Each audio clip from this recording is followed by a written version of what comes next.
जाऊं, सबसे पहले मैं आपको एक बता दूं, एक चैनल है टेलीग्राम में spoken English by Neetu Singh, please please उसको फॉलो कर लो। उसमें से आप स्टोरीज पढ़ते जाओ। स्टोरीज इसलिए कह रही हूं मैं क्योंकि जो कॉम्प्रिहेंशन आता है, जो कॉम्प्रिहेंशन कुछ लोग कहते हैं मैम ये तो मेंस में आता है, तो आप पहले क्यों पढ़ा रहे हो? अगर आप कॉम्प्रिहेंशन नहीं कर पाओगे तो आपसे जो क्लोज टेस्ट है वो भी नहीं बनेगा। क्योंकि अगर पूरा पैराग्राफ पढ़ के, पूरा पैसेज पढ़ के समझ में नहीं आ रहा है तो पैसेज में से कुछ वर्ड्स हटा दे तो कहां से समझ लोगे? इसीलिए जो कॉम्प्रिहेंशन है, कॉम्प्रिहेंशन को आपको पहले समझना पड़ेगा, फिर क्लोज टेस्ट में चलेंगे। तो चलिए कॉम्प्रिहेंशन में आ जाइए। देखो, मैं आपको ये समझाना चाहती हूँ कि जब भी आप कॉम्प्रिहेंशन करोगे ना तो उसको दो तरीके से हम कर सकते हैं। एक तो होता है हम जब पूरा का पूरा पढ़ के समझें और फिर करें। दूसरा होता है कि पहले हमारा नजर एक बार क्वेश्चन में चले जाए, क्योंकि जब क्वेश्चन देख लेते हो ना तो आपको समझ में आ जाता है कि मुझे आंसर कहां से तलाशना है ना, और आंसर कहां है। जैसे सुनो ध्यान से। सबसे पहले, what causes an earthquake? Earthquake किस कारण से होता है? अब किस कारण से होता है, आप सबसे पहले यहां पहुंच जाओ। हम अगर पढ़े लिखे हैं तो हमें पता है किस कारण से होता है, लेकिन हम यहां से देखना चाहेंगे। देखो, earthquake is a shaking of the ground caused by sudden breaking and shifting of large sections of the earth's rocky outer shells. ये क्या है? जो अर्थ का रॉकी आउटर शेल्स है, ठीक है, उसके शिफ्टिंग एंड ब्रेकिंग, टूटते हैं, ब्रेक करते हैं और ऐसे एक दूसरे से शिफ्ट कर रहे होते हैं। इससे क्या होता है? इससे अर्थक्वेक होता है। अब ध्यान से देखना बेटा, यहीं पर हमें आंसर मिल गया, movement of the earth's rocky outer shell. देखो, पहला का आंसर निकालने के लिए हमें सबसे पहले, देखो यहां पर दिख गया shifting of the earth's rocky outer shell, और वही चीज यहां पे दिख गया शिफ्टिंग यानी कि movement of the earth's rocky outer shell. आप सबसे पहले क्वेश्चन देखना, उसके बाद आप पैसेज में चलना, इससे आपको आसानी होगी। चलो नेक्स्ट देखो, what changes the direction of reverse? यानी डायरेक्शंस ऑफ रिवर को कौन चेंज करता है? मैं आगे बढ़ूंगी इसी में, और आगे बढ़ते हुए मैं पढ़ूंगी कि मुझे कोर्स डायरेक्शन ऑफ रिवर्स के बारे में पढ़ना है, और हमारी नजर सरसराते हुए जाएगी नीचे और रिवर्स में फंस जाएगी। जहां पर वही वर्ड मुझे दिखाई देगा मैं वहीं पर रुकूंगी, और जहां पर दिखाई दिया उसी के पहले जहां पे फुल स्टॉप है वहां से शुरुआत करूंगी। Rock movements during an earthquake can make reverse change their course. यानी रॉक का जो मूवमेंट होता है, मान लो नदी ऐसे बह रही है, रॉक का यहाँ पे मूवमेंट हुआ, नदी ऐसे चली जाएगी, राइट? तो वो क्या है? मूवमेंट ऑफ रॉक्स, यही तो है। जरा देखो ध्यान से, movement of rocks, rock movement, ये बहुत इंपॉर्टेंट पॉइंट है। मैं कह रही हूं आप सबसे पहले वो वर्ड को पकड़ लो, राइट? नेक्स्ट देखो, what do earthquakes beneath the ocean create? जो अर्थक्वेक ओशन के नीचे आता है वो क्या क्रिएट करता है? बेटा हमें आंसर पता है, लेकिन फिर भी आपने जैसे ओशन देखा वैसे तुरंत कोशिश करो कि हम ऐसी जगह पहुंचे जहां पे ओशन हो, और फुल स्टॉप से शुरुआत करेंगे। Large earthquakes beneath the ocean can create a series of huge destructive wave called tsunamis. और ये ओशन के नीचे अर्थक्वेक आता है तो सुनामी आता है। ये देखो, मतलब जैसे मैंने क्वेश्चन में रिवर देखा, मेरा नजर फिसलते हुए रिवर में गया। जैसे मैंने देखा ओशन, तुरंत मेरा नजर फिसलते हुए ओशन में गया। देखो, what causes the death of people during earthquakes? Earthquakes में डेथ ऑफ पीपल कैसे होता है? अब डेथ्स की बात अगर हम करें तो फिर हमें नीचे जाना पड़ेगा, और डेथ के सिनोनिम में हमें किल दिख रहा है, ठीक है? कैसे मरते हैं लोग, कैसे डेथ्स होते हैं? Many deaths and injuries result from falling objects and the collapse of structures. यानी जो स्ट्रक्चर होता है, falling objects and collapse of structures. क्योंकि देखो, अगर आप सड़क पे खड़े हो और सड़क पे खड़े होने पर आप देखो कि सुनामी आ गया, सॉरी अर्थक्वेक आ गया, तो कुछ नहीं, बस हिल डुल के रुक जाओगे। लेकिन घर के अंदर जो लोग रहते हैं वही भागते हैं। क्यों भागते हैं? क्योंकि उनको पता होता है कि अर्थक्वेक आया है, ये बिल्डिंग गिर सकता है और हम मर सकते हैं दब पे, तभी भागते हैं, है ना? क्योंकि उसी से तो डेथ होता है। देखो, बताओ कोई प्रॉब्लम? लास्ट क्वेश्चन आप, the force at an earthquake depends on what? Force of the earthquake. जैसे हम देखिए फोर्स ऑफ द अर्थक्वेक, हम यहां पहुंच गए। देखो, depends on how much, depends on how much rock breaks and how far it shifts. जो earthquake का इंटेंसिटी वो डिपेंड करता है कितना रॉक टूटा है और कितना शिफ्ट किया है, राइट? वो देखो यहाँ पे shifting and breaking of rocks, यानी रॉक्स ब्रेक कितना किया और कितना शिफ्ट किया है। समझ में आया? मतलब जब आप कॉम्प्रिहेंशन करते हो तो सबसे पहले एक बार क्वेश्चन देख लो, और मेरा सजेशन है पहले तो एक एक क्वेश्चन देखो, बाद में जब हम इस लाइक हो जाएंगे कि हम एक्सपर्ट हो गए हैं तो हम दो दो तीन तीन क्वेश्चंस के जो की वर्ड्स है ना वो एक साथ देख लेते हैं। जैसे रिवर्स देख लिया, ओशन देख लिया, डेथ देख लिया, है ना? तो तीन का एक साथ देख के और फिर से हम पैसेज में चले जाएंगे। याद रखना कॉम्प्रिहेंशन में हमें कभी कभार ऐसा होता है कि कॉम्प्रिहेंशन ऐसा आता है कि पढ़ना पड़ता है, अदरवाइज कॉम्प्रिहेंशन कई बार तुम्हें पढ़ने की जरूरत भी नहीं पड़ती। ठीक है? क्या होता है, सीधा सीधा आप स्ट्रेट अवे आप क्वेश्चन देखते हो, आंसर में आते हो। ठीक है? चलो एक बार एक काम करो, ये जरा रीड कर लो, और इसमें से जिसका जिसका मीनिंग समझ में नहीं आ रहा है ये एक बार आप पैसेज भी पढ़ लो। बेटा रीडिंग की आदत होनी चाहिए। Akshita very good. चलो नंदिनी दे दो। जिसका जिसका मीनिंग नहीं आए और जो लाइन समझ में नहीं आए वो पूछते जाना। अब लाइन नंबर बता दोगे तो मैं बता दूंगी, लाइन नंबर या वर्ड जो भी पूछना है बता दो। बट न्यूज़पेपर की एडिटोरियल रीड करने से अच्छा है संगीता आप प्रीवियस ईयर के पैसेजेस रीड करो।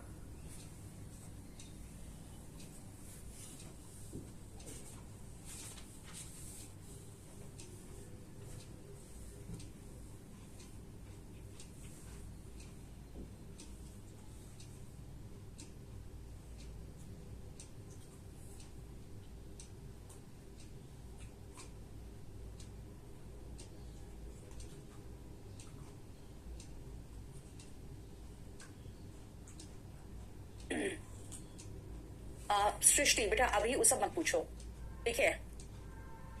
संतोष मैं चाह रही हूँ आप रीडिंग तो शुरुआत कर दो।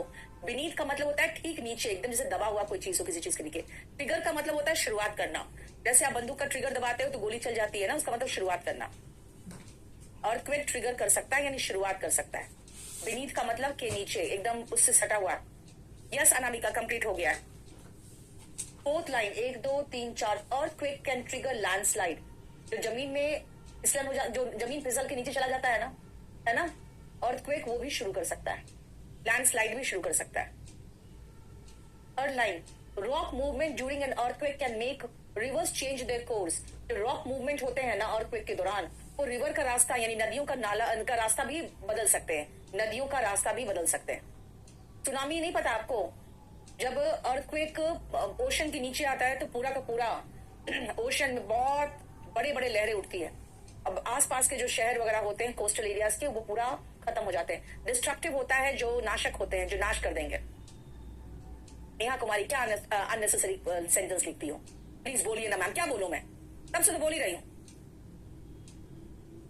सुनामी ओशन में आता है अक्षिता, लैंडस्लाइड लैंड में आता है। कभी देखो पहाड़ का पूरा लैंड टूट के नीचे गिर गया, पूरा गाड़ी वाड़ी सब चला गया, वो लैंडस्लाइड ही तो होते हैं। और पूछो जल्दी फटाफट। कोलैप्स का मतलब टूट के गिर जाना। जैसे कोई घर कोलैप्स कर जाएगा तो क्या होगा? टूट जाएगा। ट्रिगर मतलब हुआ शुरू करना, जैसे बंदूक का ट्रिगर दबाने पर गोली निकल जाता है वैसे ही ट्रिगर होता है। इंस्टेड का मतलब होता है के बदले में, इंस्टेड मतलब उसके बदले। बिरजू मुझे नहीं पता, अभी जो पढ़ रहे हैं वो करो।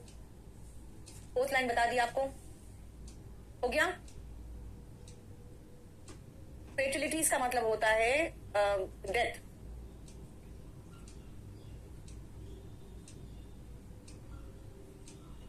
Six line 3 6 large earthquakes beneath the ocean can create a series of huge destructive waves called tsunamis. Series of waves, ऐसे वेव्स आया ऐसे, ठीक है, ऐसे वेव्स आया फिर ऐसे, और जो बड़े बड़े वेव्स आते हैं ना वो कई कई मीटर ऊपर होते हैं और वो आके पूरा का पूरा शहर का नाश कर देता है। तभी आप YouTube में लगाओ सुनामी और आपको दिखेगा कि किस तरह से सारी गाड़ियां जा रही है, अचानक लहर आया और उसके बाद वो बिल्कुल शहर के अंदर जाके सारी गाड़ियों को बहा के खत्म कर दिया। ठीक है, चलो अब आप एक बार कोशिश करिए कि फर्स्ट क्वेश्चन में कीवर्ड कौन है, वही कीवर्ड हमें कहां दिख रहा है। ठीक है, फर्स्ट क्वेश्चन में कीवर्ड कौन है, वो कीवर्ड कहां दिख रहा है और आंसर निकालो।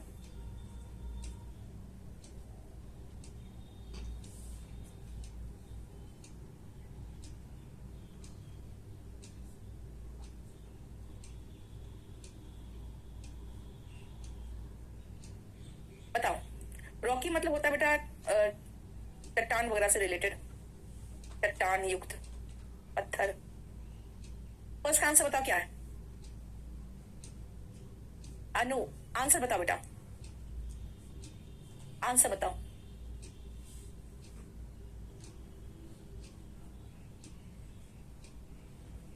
आदित्य अपना ऑर्डर नंबर लिखो। ए आंसर पक्का? शाई पीपल, सी मेनी पीपल। जिसने जिसने सी लिखा है आंसर उन्हीं का सही है। बस सुनो, ब्लेम सबसे पहले हम लोनलीनेस देख लिए, की मेरा मिल गया लोनलीनेस, और जैसे मैंने आगे से देखा तो हमने यहाँ लोनलीनेस देख लिया। अब यहां तक है और शुरुआत, फुल स्टॉप की शुरुआत यहां से हो रही है। Blame it on broken hearts and bereavement. Broken heart मतलब दिल टूटा हुआ हो, बिरीवमेंट का मतलब बिरीव से बना है, इसका मतलब मातम, किसी के मरने पर या किसी के बिछड़ने पर जो आप मातम मनाते हो, बिरीवमेंट। टू मियर शाइनेस, शाइनेस मतलब होता है शर्मीलापन। कह रहा है आप किसी पर आप इल्जाम लगा दो, चाहे टूटे हुए दिल पर, चाहे दुख मातम पर, चाहे शर्मीलापन पे, चाहे बिजी रूटीन पे, ये आपका रूटीन बहुत बिजी है। Millions of us suffer from some form of loneliness, यानी मेनी पीपल। या तो आपका टाइम टेबल बहुत सख्त है, या तो फिर आपका किसी तरह का कोई दिल दुखा हुआ है, ठीक है? आप इनमें से किसी पर लगा दो इल्जाम, लेकिन इसका रीजन क्या है? कोई भी रीजन हो सकता है, लेकिन हम में से मिलियंस किसी ना किसी प्रकार के लोनलीनेस से सफर करते हैं, ठीक है? नेक्स्ट आओ, अब लोनलीनेस क्या की तरह है बताओ, जल्दी से आगे देखो। नहीं शीतल, ये सब वॉल्यूम 2 में है। आदित्य का देख लो, बताओ जल्दी बताओ।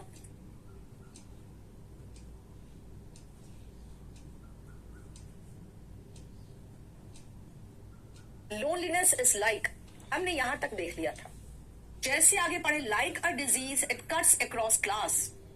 Loneliness is like a disease, एक बीमारी की तरह है जो हर क्लास में दिखेगा। आप कहोगे मैं कह दूं कि चलो एड्स की बात करें या कैंसर की बात करें, कोई एक पर्टिकुलर क्लास है क्या जिसमें ये बीमारी होता है? नहीं।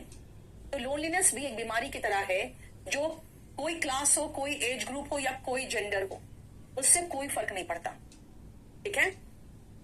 हम में से अधिकतर लोग इसके इम्यून भी नहीं है। वेरी फ्यू का मतलब होता है ना के बराबर लोग इसके इम्यून है, ठीक है? नेक्स्ट देखो,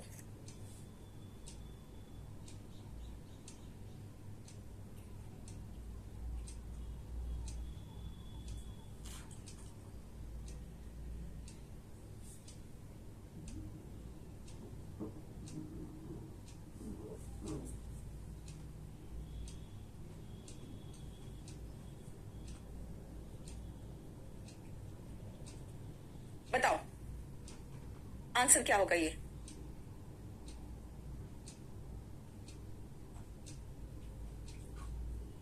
बहुत आंसर बहुत आसान है। Yes, and it is not Robinson Crusoe's loneliness. बेटा रॉबिन्सन क्रूसो की एक कहानी है जिसमें वो एक आइलैंड में फंस जाता है, लेकिन यहां पे कह रहा है कि रॉबिन्सन क्रूसो का अकेलापन नहीं है। वो अकेलापन क्या हुआ था? वो इंसान फंस गया था, from cut off from society, समाज से बिल्कुल अलग थलग एक आइलैंड में फंस गया था। Anyway, cut off from society से हमें आंसर मिल गया। कुछ लोग होते हैं समाज के बीच में रह के भी लोनलीनेस का शिकार होते हैं। नेक्स्ट आओ, why wouldn't those affected by loneliness want to talk about it? Talk about it, talk about it, खोजो कहां है?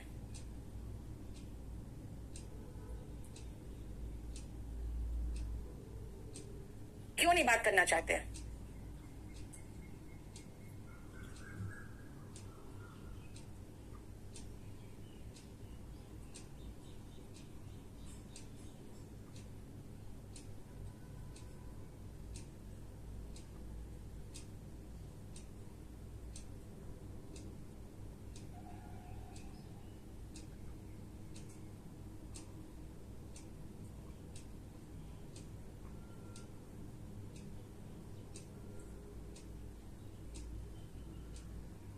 Yes, very good. Want to talk about it, बात करना क्यों नहीं चाहते? मैंने क्या किया? मैंने एक बार सरसरी तौर पे नगाह डाली कि टॉक अबाउट इट कहां है। टॉक अबाउट इट कहाँ है, टॉक अबाउट इट कहाँ है, टॉक अबाउट इट आ गया। जैसे टॉक अबाउट इट आया हम समझ में आ गया कि आंसर यहीं से कहीं शुरू हो रहा। Those affected by loneliness are generally not keen to talk about it. क्यों? They feel ashamed, शर्म आती है उन्हें, और embarrassed, और simply do not have anyone to discuss the problem. ये हो गया। या तो उसे शर्म आती है, झेप लगता है, embarrassed हुआ झेप लगता है, या फिर उनके पास कोई है ही नहीं जिससे वो अपने प्रॉब्लम को डिस्कस करे। देखो, the author writes that, क्या राइट करता है ऑथर? देखो, the author writes that, अब तो ये प्रॉब्लम है कि वो लिखता क्या है। अब वो तो आपको ये चारों ऑप्शन पढ़ के पता चलेगा।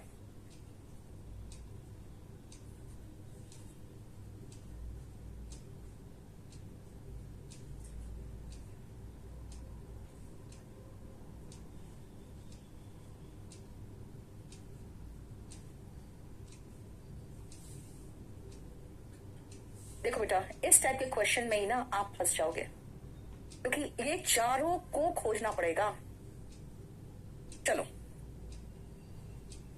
जरा फर्स्ट पैराग्राफ का आखिरी लाइन देखो, people can be alone without being lonely, यानी अकेले हो सकते हो और लोनली फील नहीं करोगे, ये भी हो सकता है। इसका मतलब है ए तो गलत हो गया।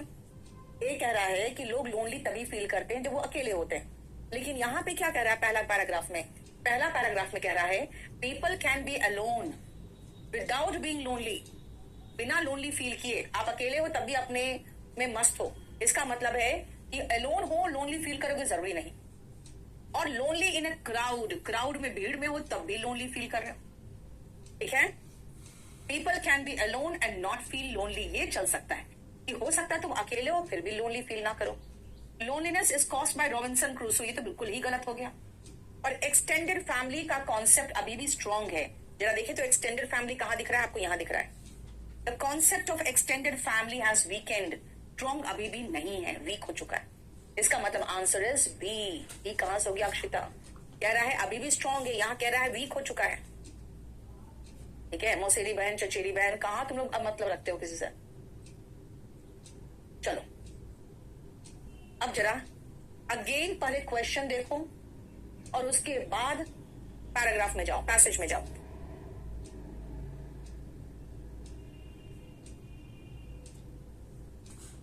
ऑफ कोर्स रिया, एग्जाम में ऐसे ही कॉम्प्रिहेंशन आता है।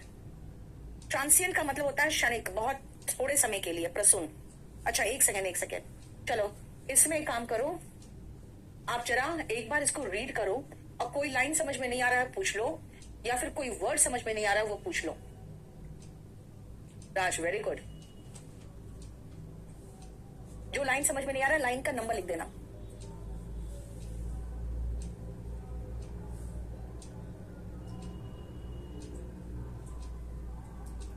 पहले ये इसका मीनिंग पूछ लो किसी का है, अभी रुक जा देते हैं। पहले इस पैसेज का मीनिंग पूछ लो।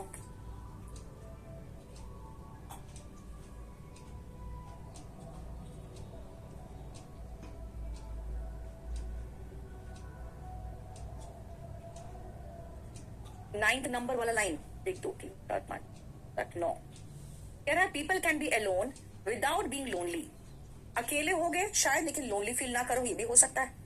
या फिर क्राउड में हो, भीड़ में हो तब भी लोनली हो। बॉटम से 7, दे फील अशेम्ड और एम्बैरेस्ड और simply do not have anyone to discuss the problem. कह रहा है कि या तो शर्मिंदा महसूस करते हैं या एम्बैरेस्ड, उनको झेप लगता है, या फिर किसी से डिस्कस करने के लिए है ही नहीं, कोई आदमी नहीं है। बेरीवमेंट का मतलब होता है मातम, एमिड का मतलब के बीच, अपने नियर एंड डियर वंस के बीच में रह के भी हो सकता है तुम लोनली फील करो। ट्रांसिएंट का मतलब हो गया क्षणिक। 4th लाइन कह रहा है like a disease it cuts across class, age group and gender. लड़का हो लड़की हो, जेंडर किसी जेंडर का हो सकते हो, किसी भी क्लास का हो सकते हो, किसी भी ग्रुप का हो सकते हो। इस सभी सोसाइटी के सभी सेक्शन को ये कट क्रॉस करता है, मतलब हर क्लास में पाया जाता है ना। और हम में से बहुत ही कम लोग हैं जो इम्यून है, जिनको ये बीमारी नहीं होती। इंडिविजुअलिस्टिक होता है बेटा एक एक प्रत्येक व्यक्ति का। नेबर का मतलब होता है पड़ोसी, डिस्पाइट का मतलब होता है के बावजूद, कीन का मतलब होता है इंटरेस्टेड, कीन का मतलब इंटरेस्टेड। नैरोड मतलब होता है संकरा हो जाना, छोटा छोटा हो जाना, यानी बहुत कम लोगों पे पहुंच जाते हैं, तो नैरोड। रॉबिन्सन क्रूसो, एक कहानी है रॉबिन्सन क्रूसो पर। वो फंस गया था एक टापू में अकेले। मियर शाइनेस मतलब सिर्फ शर्मीलापन, सिर्फ शर्मीलापन। ठीक है,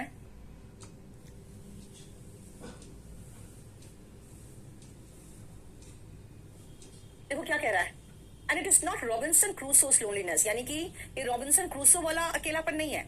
where a person is cut off from society, जहां पे सोसाइटी से व्यक्ति कट ऑफ हो जाता है, but it is loneliness despite living amid dear ones, बल्कि ये ऐसा अकेलापन है जो आप अपने डियर वंस, बहुत ही प्रिय लोगों के साथ के बीच में रहकर भी के बावजूद भी आपको लोनलीनेस होता है, एंड नेबर्स के बीच में रह के भी, पड़ोसियों के बीच में रह के भी। Despite the internet and social networking, आपके पास इंटरनेट है, सोशल नेटवर्किंग है, क्राउडेड, बिल्कुल भीड़ भरा टाउन में रहते हो, शॉपिंग मॉल्स में बहुत सारे लोग हैं। People can be alone without being lonely, आप अकेले हो तब भी हो सकता है आप अकेलापन फील ना करो, या फिर क्राउड में हो तब भी अकेलापन फील करो। ठीक है, चलो नेक्स्ट आओ।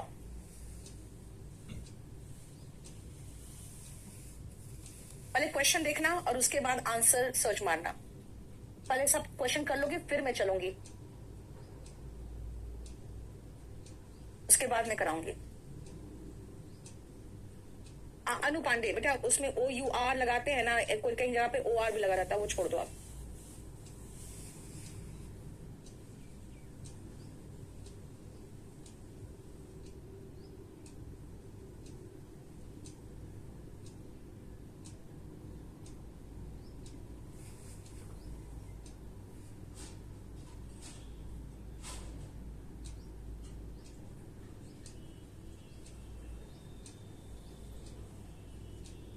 हो गया पहला आंसर, ओके हो गया ए। चलो सेकंड क्वेश्चन देखो।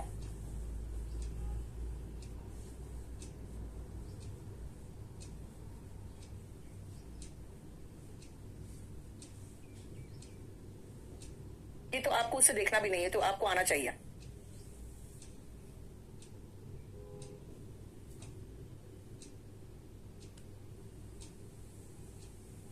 और देखो कीवर्ड पकड़ो और ढूंढो आंसर कहां है।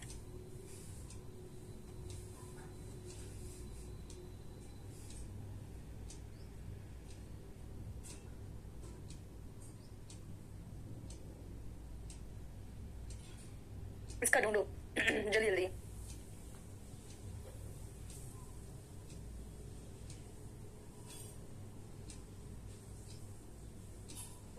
ढूंढ लिया,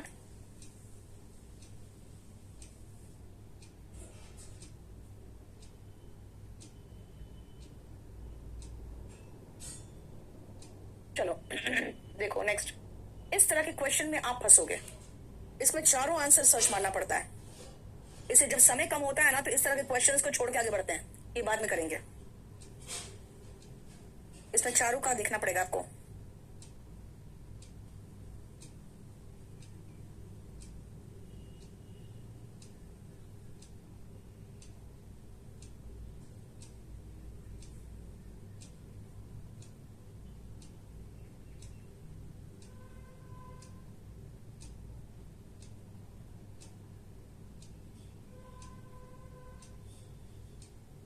हो गया, कोशिश करो करने का। अब आगे बढ़ते हैं हम।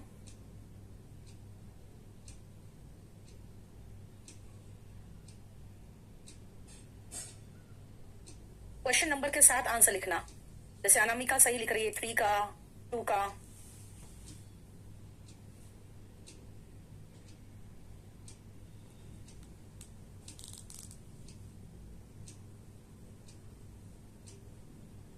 ठीक है, अमित चौधरी बेटा आपकी मर्जी, वो तो अच्छी बात है, क्लास नोट्स अलग है, वॉल्यूम 1 अलग है। चलो अब देखो ध्यान से। मैं सबसे पहले कहूंगी आपको कि आप सबसे पहले देख लो कि यहाँ पे हम उठाते हैं अ वेरी सीरियस इश्यू की बात हो रही है। सीधा आगे आगे वेरी सीरियस इश्यू दिख रहा है, फुल स्टॉप से शुरुआत करेंगे, यानी शुरुआत से शुरुआत हो जाएगा इसका। Global warming is a very serious issue that is concerning our rational being. देखो अगर हम आगे के क्वेश्चन का कीवर्ड पकड़ लें तो रैशनल वर्ड मिल गया मुझे, ग्लोबल वार्मिंग आंसर आ गया। बेटा रैशनल का एंटोनिम होता है इरैशनल।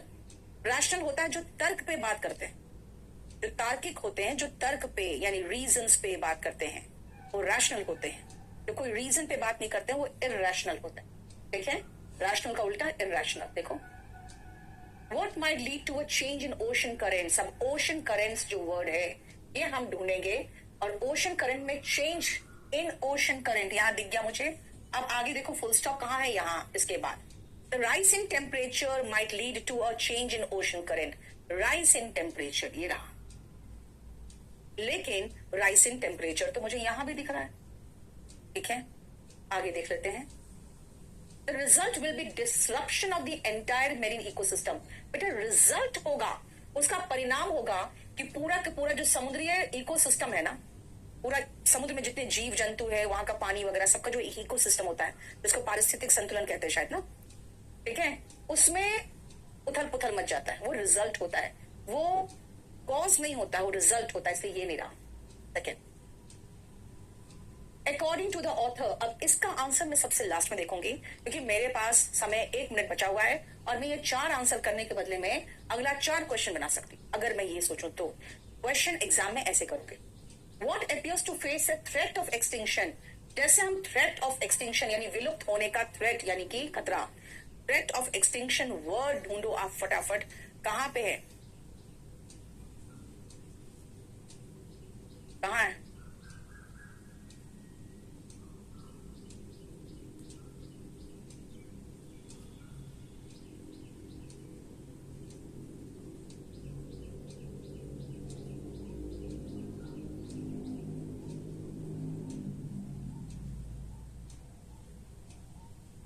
नहीं मिल रहा है।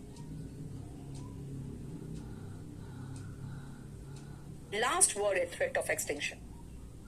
जैसे हमने थ्रेट ऑफ एक्सटिंक्शन देखा एकदम आखिरी में, फुल स्टॉप से शुरुआत करेंगे। This might help in making us hope to gift a green earth to the future generation which now appears to face future generation. भाई future generation, the migratory bird, the greenhouse gases, marine ecosystem of a green earth, पूरा का पूरा अर्थ, पूरा का पूरा अर्थ threat of generation. मतलब समझ रहे हो कि ग्रीन अर्थ ही है जो पूरा थ्रेट ऑफ जनरेशन, जिस पर थ्रेट ऑफ एक्सटिंक्शन है, पूरा ग्रीन अर्थ ही एक्सटिंक्ट हो जाएगा अगर हम ध्यान नहीं दे तो। अब वापस आओ, अब इसको देख लेते हैं। Melting of the Arctic region will preserve methane. बेटा ये कह रहा है प्रिजर्व मीथेन, मीथेन में आ जाओ। आर्टिक यहां पे, due to warming of the Arctic region huge amount of methane which is now frozen under the oceans shall escape into the air। बेटा अगर आर्टिक रीजन फ्रोजन रहेगा ना तो मीथेन अंदर जमा रहेगा, अगर वो मेल्ट करेगा तो ये मीथेन जो अंदर घुस के बिल्कुल फ्रोजन फॉर्म में है वो वहां बन के रिलीज हो जाएगा, हवा बन के, और उसके बाद क्या होगा, वो टेम्परेचर बढ़ाएगा। यानी आर्टिक रीजन के मेल्ट होने पर तो मीथेन निकल जाएगा, प्रिजर्व थोड़ी होगा। प्रिजर्व मतलब होता है वहीं पर संरक्षित होना, वो नहीं होगा। Melting of the Arctic region was long foreseen. क्या बहुत पहले से पता था कि आर्टिक रीजन मेल्ट करेगा? ये कहीं लिखा हुआ है? पता नहीं, आगे चलो। Warming of the Arctic region will release methane into the atmosphere, ये बिल्कुल सही है। ठीक है, warming of the Arctic region will preserve methane, ये तो गलत ही है। अगर वार्म होगा आर्टिक रीजन तो बेटा वहां का आइस मेल्ट होगा, इससे मीथेन बाहर निकल जाएगा, रिलीज हो जाएगा, इससे वो वहां प्रिजर्व नहीं रहेगा। According to the author, warming of the Arctic region, ये थर्ड वाला, इससे मीथेन बाहर निकल जाएगा। चलो अब एक काम करो, सबसे पहले रीड करो पूरा, कहीं कुछ फंस रहे हो किसी लाइन में तो मुझे बता दो जल्दी।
कंसर्निंग का मतलब होता है से संबंधित। कंसर्निंग का मतलब से संबंधित। Every rational being on earth, global warming एक ऐसा सीरियस मुद्दा है जिसका संबंध अर्थ के सभी समझदार जीव से।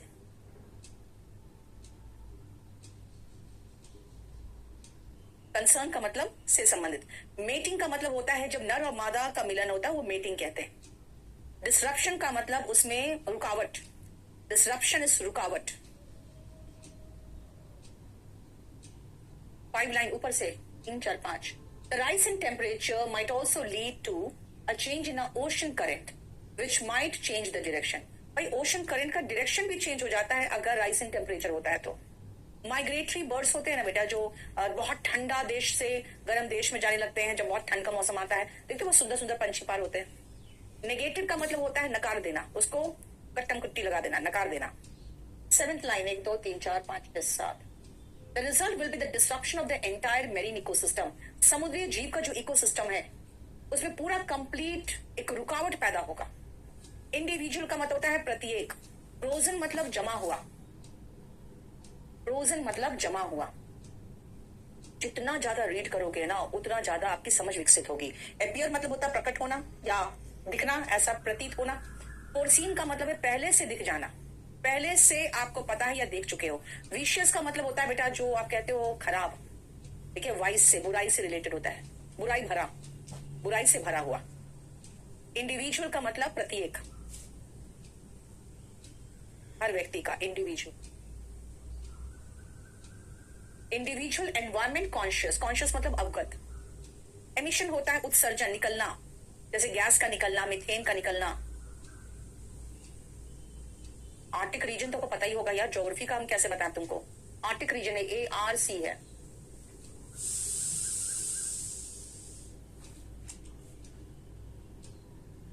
चलो करो ये। रैशनल बीइंग का मतलब होता है समझदार जीव, जितने भी समझदार लोग हैं इस दुनिया में। डैमेज का मतलब होता है नुकसान पहुंचाना। एक्सटिंक्शन होता है विलुप्ति।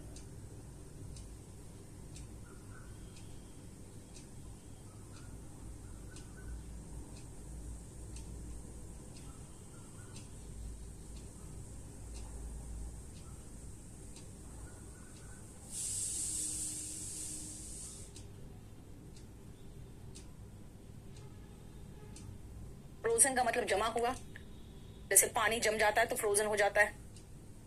अब इसको देखो और पहले तो क्वेश्चंस बनाओ।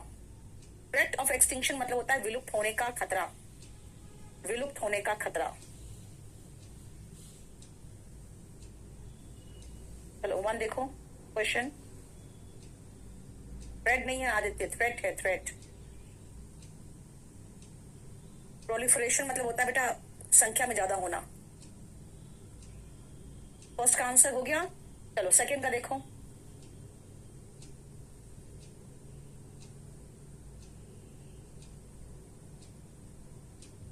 सेकंड का देखो जल्दी फटाफट।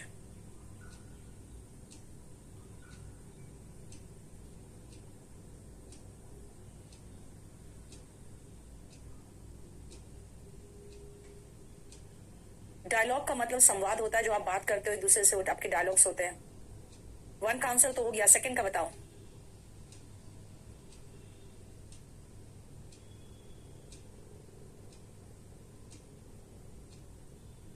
फीडिंग बिहेवियर मतलब होता है कृतिका खाने का जो व्यवहार होता है। जानवरों के अपने फीडिंग बिहेवियर भी तो होते हैं ना, कि क्या खाएंगे। तीसरा देखो।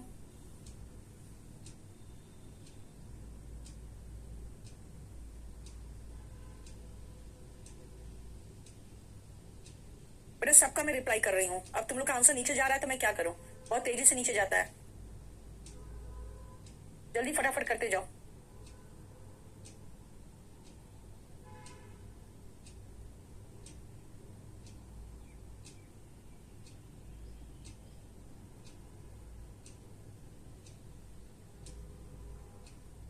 प्रोपगेट का मतलब होता है स्प्रेड करना, प्रसार करना। थर्ड का आंसर हो गया, जल्दी करो। Fourth,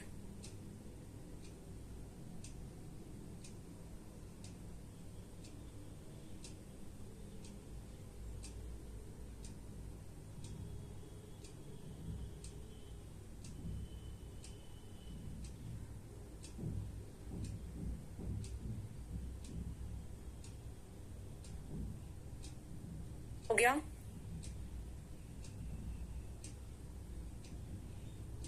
five number.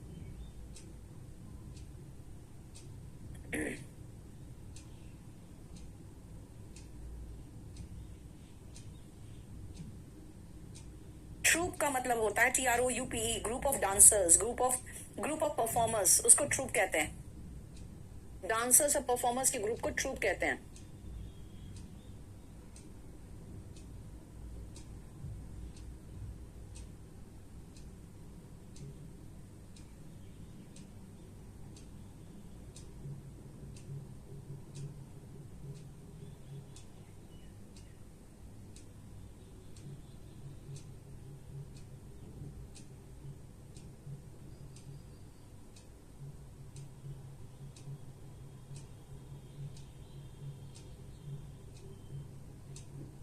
हो गया?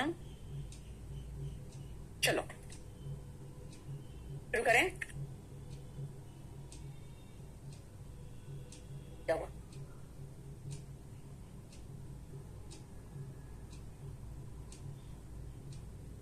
Modern means of entertainment and communication dash street theatre. अब मॉडर्न मीन्स ऑफ कम्युनिकेशन में आ जाऊं मैं। यहां पे दिख रहा है मॉडर्न मीन्स ऑफ एंटरटेनमेंट, यहां पर दिखा तो मैं यहां पे से शुरुआत करूंगी। Despite the proliferation of modern means of entertainment and communication, street theatre continues to flourish in India. इसका मतलब है कि modern means of entertainment and communication आ गया, लेकिन स्ट्रीट थिएटर्स जो सड़क पर जो नौटंकी होती है, कुछ लोग नाटक करते हैं ना, घूम घूम के आप देखोगे कुछ तरह की मंडी लगा लेते हैं, फिर उन लोग किसी बात पर किसी चीज पर उन लोग वहां पे एक रोल प्ले करते हैं। तो इसका मतलब है कि कंटिन्यूस टू फ्लरिश का मतलब है कि जो स्ट्रीट थिएटर्स है उस पर कोई असर नहीं पड़ा है ना, डज नॉट अफेक्ट। क्योंकि यहां कह रहा है कि despite the proliferation, modern means of entertainment के संख्या में बहुत होता है तो प्रोलिफरेट करता है, बहुत होने के बावजूद भी स्ट्रीट थिएटर्स आज भी इंडिया में फ्लरिश कर रहा है। इसका मतलब है मॉडर्न मीन्स ऑफ कम्युनिकेशन ने कोई असर नहीं डाला है उस पर। In the olden days street theatres dash to villages और small localities of the city. In the olden days, अब ओल्डन डेज की अगर हम बात करें तो उस समय क्या होता था? ओल्डन डेज हम ढूंढ रहे थे, यहां आ गया।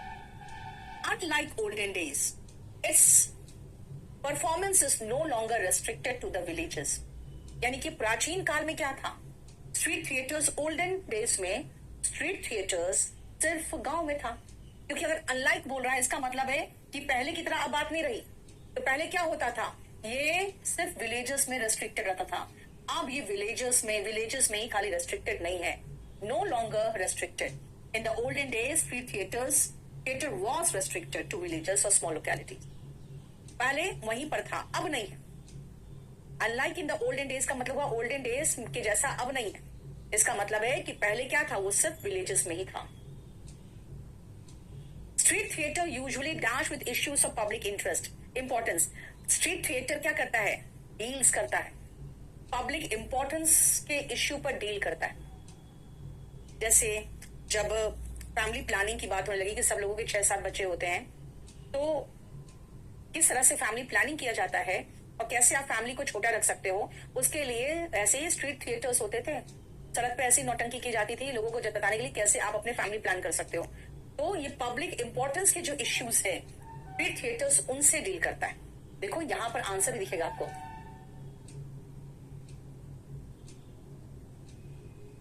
Today small groups of performers, जिसमें स्टूडेंट्स भी होते हैं, वो स्टेज करते हैं, परफॉर्मेंस को स्टेज करते हैं। क्या करने के लिए? पब्लिक ओपिनियन को मोबिलाइज करने के लिए, अवेयरनेस को क्रिएट करने के लिए, ठीक है ना। तो डील्स करेगा ना, पब्लिक इंपॉर्टेंस से रिलेटेड ही तो होगा। बेटा इस परफॉर्म कैसे होगा? ये उन मुद्दों से संबंधित होता है, ठीक है, उन मुद्दों से वो संबंधित होता है। Street theatre is dash to stage, is dash to stage. Street theatre क्या कॉस्टली होता है? बिल्कुल नहीं, है ना। रीजनेबल होता है, ठीक है। अफोर्डेबल सबसे अच्छा है। इतना सस्ता है यार, सड़क के किनारे शुरू हो जाओ। इसका मतलब है आप अफोर्ड कर सकते हो इसको करना, ठीक है। स्ट्रीट थिएटर्स अफोर्डेबल होते हैं। कहाँ है अफोर्डेबल? देख लो, यहाँ पे एक आंसर तो मुझे मिल गया, अपील्स टू द इमोशन। देखो ये भी हो गया।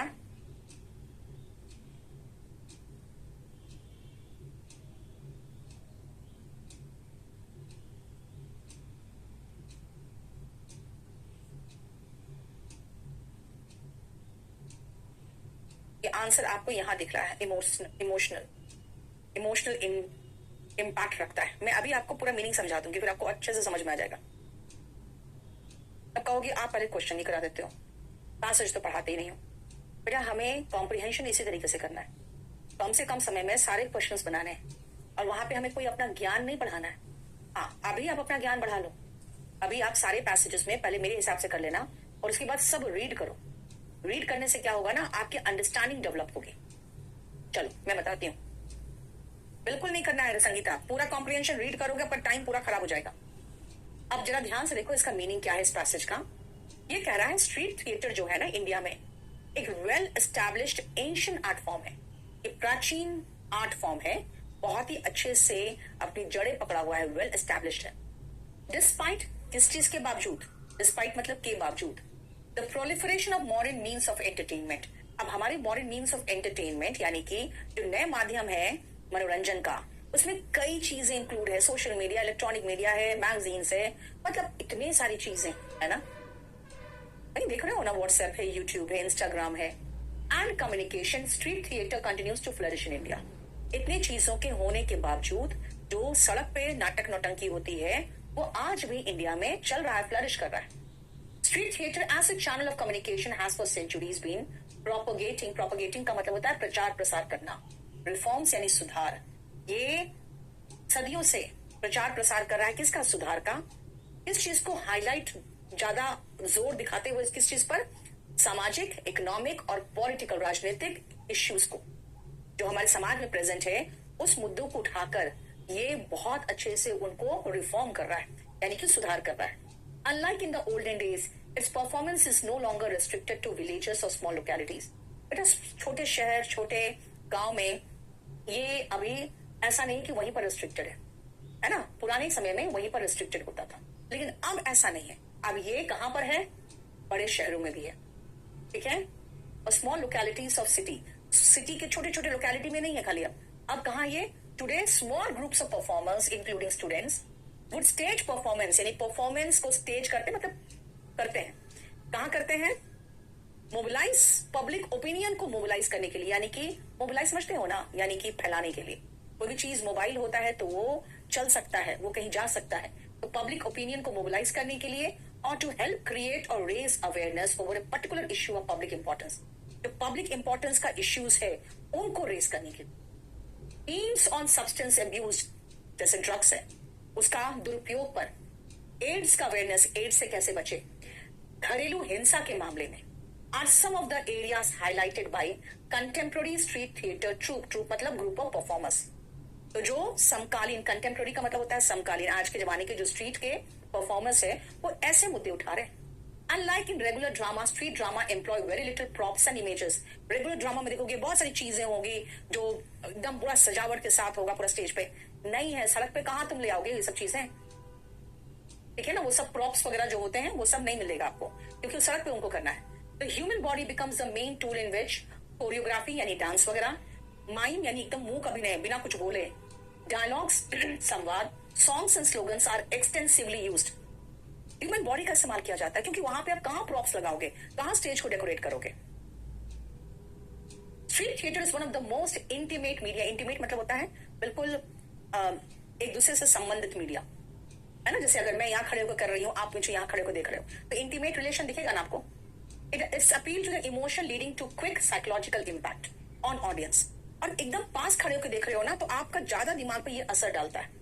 By being local and live, they also are able to establish not only direct contact with the audience, but by being cost effective and flexible, they are popular among all age group. बेटा ये direct contact with audience, मैंने कहा मैं यहाँ हूँ आप यहाँ खड़े हो, तो डायरेक्ट कॉन्टैक्ट है, कॉस्ट इफेक्टिव है, ताम झाम से बचे हुए हो, और ये पॉपुलर है सभी ग्रुप के बीच में। क्योंकि जहां भी सड़क में ये खड़े होकर करने लगते हैं तमाशा, वहां पे लोग खड़े होकर देखने लगते हैं। राइट, बोलो कोई प्रॉब्लम। अब ये करो तो एक एक मिनट में चेंज करोगे जरा, जब आंसर आने लगे।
जल्दी करो फटाफट।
अरे हो गया, जल्दी करो फटाफट।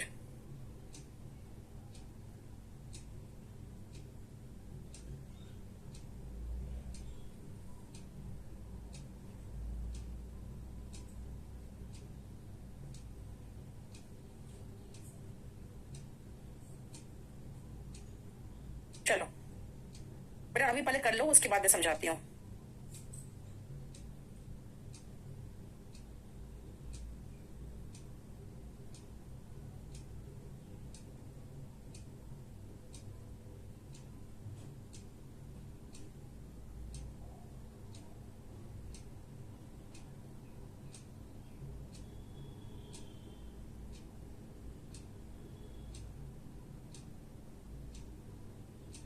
हम्म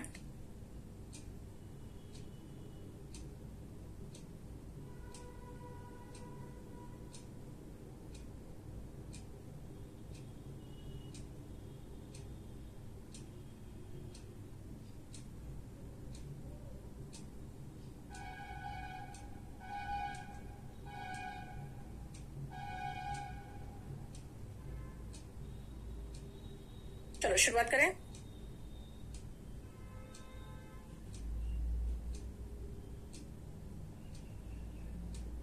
For the listener, silence can for the listener कहाँ है यार? तेरा लिसनर ढूंढो पहले और उसके बाद साइलेंस देखते हैं कहाँ है। ये तो फॉर द स्पीकर है ना? फॉर द लिसनर यहां आ गया हम। इतना नीचे देखो, फर्स्ट आंसर कितना नीचे है। Silence can buy time either to digest what has been said or to consider a response of both. मान लो आप बोल रहे हो और हम चुप है ना? इतनी देर में जो बोला गया है ना वो हम समझ लेंगे अच्छे से और फिर मुझे टाइम मिल जाएगा रिस्पॉन्ड करने का। साइलेंस कैन बाय टाइम, जिसमें मैं या तो अच्छे से समझ लूं जो बोला गया है ना, और रिस्पॉन्स कंसिडर कर लूं या फिर दोनों कर लूं। According to the author, the pregnant pause क्या होता है? And where do you find this word pregnant pause? देखो यहाँ पे ऑथर के हिसाब से प्रेग्नेंट पॉज क्या है? हैंडल स्किलफुली, अगर तरीके से उसको आप हैंडल करो तो it can build up anticipation for what is to come, the pregnant pause. यानी कि अगर आप स्किलफुली हैंडल करो तो आप समझ जाओगे कि अब क्या आने वाला है ना। तो वो पॉज का मतलब होता है कि वो जो आपने ठहरे हो, आप अपने बात में ठहरे हो, है ना, उसमें आप समझ जाते हो आगे से क्या आने वाला है। प्रेग्नेंट पॉज, है ना। इट बिल्ड अप एंटिसिपेशन, यानी पहले से आप एंटिसिपेट कर सकते हो, समझ सकते हो आगे क्या आने वाला है। देखो ये ऑपोजिट ऑफ पोटेंट। पोटेंट का मतलब होता है बेटा जिसमें क्षमता हो, पोटेंशियल से बना है पोटेंट। उसका उल्टा क्या होगा? वीक होगा। अगर आप में क्षमता नहीं तो आप क्या हो? वीक हो, ठीक है। Synonym of gauge. अब गॉज वर्ड देखो और इसका सिनोनिम एंटोनिम याद रखना सबसे दिक्कत वाली बात होती है कि अगर आप इसका सिनोनिम पूछोगे तो एग्जैक्टली इसका मीनिंग आपको डिक्शनरी में देखना पड़ेगा। लेकिन यहां पे गॉज वर्ड देखो, यहां पे it gives opportunity to make eye contact with the audience and gauge their reaction. लोगों से आई कॉन्टैक्ट बना सकते हो जितने आप चुप होकर साइलेंटली देख रहे हो, एंड गॉज देयर रिएक्शंस, और क्या रिएक्शन होगा उनका वो आप गैदर कर सकते हो, मेजर कर सकते हो, ठीक है ना। आकलन कर सकते हो कि उनका रिएक्शन क्या होगा। Major their reaction. आंसर क्या दिया हुआ है इसका फोर्थ का? Gather knowledge, share information, make statement, measure their reaction होना चाहिए। गॉज का मतलब होता है मेजर करना, ठीक है। देखो यहाँ पे गॉज वर्ड है, उनका रिएक्शन क्या होगा वो आप आकलन लगा सकते हो, मेजर कर सकते हो। Silence seems to be the essence of, essence of silence seems to be the essence. देखो पांचवा क्वेश्चन का आंसर सबसे ऊपर, इसका मतलब कई बार ऊपर नीचे भी होगा। Silence seems to be the essence of non communication, ठीक है। एट फर्स्ट साइलेंस को ऐसा लगता है चुप रहने पर कि शायद नॉन कम्युनिकेशन कर रहा है कोई, लेकिन एज सच नॉन कम्युनिकेशन नहीं है। उसका इंपॉर्टेंस क्या है? मेजर है, सी, है ना, बस ठीक है। क्या है देखो ध्यान से। एट फर्स्ट साइट, शुरू में साइलेंस से आपको ऐसा महसूस होगा ना कि बंदा तो नॉन कम्युनिकेशन कर रहा है, मतलब बात ही नहीं कर रहा है, non communication. Yet we know that in some circumstances silence can speak volumes. कई बार एकदम चुप रहते हो ना, तो मतलब बहुत कुछ है बातें जो आप बोल नहीं रहे हो लेकिन चुप हो। It is also a potent tool in the communication toolbox. ये एक बहुत ही मजबूत टूल है कम्युनिकेशन टूल बॉक्स में फॉर द स्पीकर, वक्ता के लिए, as it adds emphasis to point. जब आप कुछ बोल के रुकते हो तो किसी बात पर जोर दे रहे हो, इसलिए आपने उसके बाद रुका है। जैसे कॉमा पर हम लोग रुकते हैं ना, क्यों? क्योंकि हम आगे की बात कंटिन्यू करने के पहले एक पॉज दे रहे हो। Allowing time for its full significance to sink in. कभी कोई बात बोल के जब आप रुकते हो, इसका मतलब है कि उस बात को सिंक करने दे रहे हो, बंदे के दिमाग में वो ठहरने का समय दे रहे हो। अगर हैंडल करो उसको ठीक से, it can build up anticipation for what is to come, the pregnant pause. अगर ठीक से हैंडल करो ना, तो मैं आगे क्या बोलने वाले हूं उसके पहले तालियां बज जाती, क्योंकि अगला समझ जाता कि क्या बोलने वाली है। इसे कहते हैं pregnant pause. It gives opportunity to make eye contact with the audience. अगर मैं 2 सेकंड के लिए मैं चुप हो रही हूँ तो मैं कम से कम आई कांटेक्ट बना सकती हूँ ऑडियंस से, एंड गॉज द रिएक्शंस, और मुझे समझ में आएगा कि इनका रिएक्शन क्या आने वाला है। It is an essential component of the timing of one's delivery.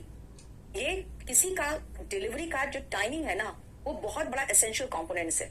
और जल्दी बोल रही हूँ मैं और एक ठहर के साथ बोल रही हूँ, तो जो साइलेंस है ये मेरे कम्युनिकेशन का बहुत ही important component for the listener, सुनने वाले के लिए। Silence can buy time either to digest what has been said or to consider a response. अगर किसी ने मुझसे कुछ कहा और मैं 2 मिनट जवाब देने के पहले 10 सेकंड में रुकी हूं, तो उतने टाइम में मैं क्या करूंगी? मैं बाई टाइम करूंगी, या तो डाइजेस्ट करने के लिए क्या मुझसे क्वेश्चन किया गया है, या रिस्पॉन्ड कैसे करना है उसके लिए। Silence will often lure the speaker. Lure का मतलब होता है लालच देना, into saying more than he or she may have intended. अब मान लो आप मेरे से बात कर रहे हो, मैं थोड़ा चुप हूं, तो हम ज्यादा बात करोगे। इससे क्या होगा कि आप मेरे से सारी बातें निकलवा सकते हो, बहुत सारी बातें निकलवा सकते हो, ठीक है। हम लोगों ने करीबन 5 कॉम्प्रिहेंशन किया है। मैं 5 कॉम्प्रिहेंशन आपको होमवर्क दे रही हूँ, 10 कॉम्प्रिहेंशन 6 कॉम्प्रिहेंशन होमवर्क दे रही हूँ। आप सबको करके क्लास कल ही चलेगा, कल इसी टाइम, परसों नहीं, कल इसी टाइम, ठीक है। आगे के मैं करूंगी।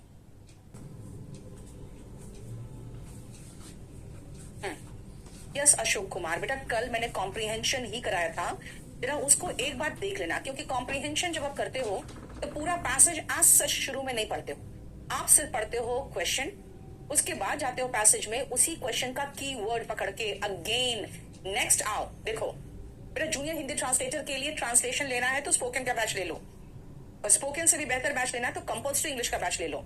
जूनियर हिंदी ट्रांसलेटर के लिए आपका ट्रांसलेशन का जो बैच है सबसे अच्छा है कंपल्सरी इंग्लिश। चलो प्रज्ञा बताओ बेटा, चलो जल्दी से फटाफट देखो।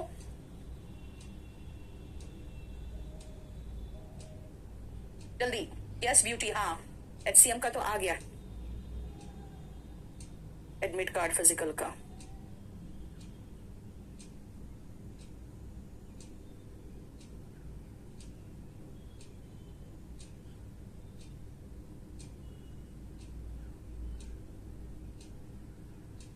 चलो पेज नंबर बताना, मतलब वॉल्यूम 2 का है बेटा ये,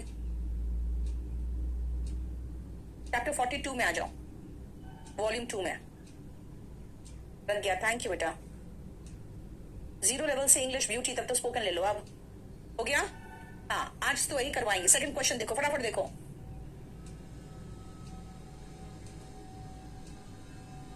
ये तो क्वेश्चन ही गलत लग रहा है।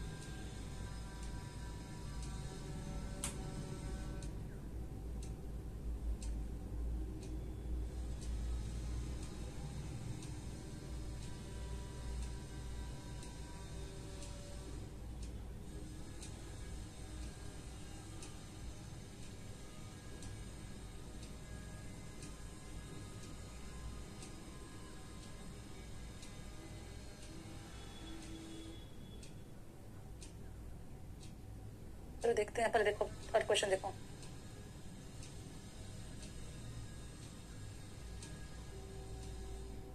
नहीं रॉकी, क्लास नोट्स में सिर्फ ग्रामर है।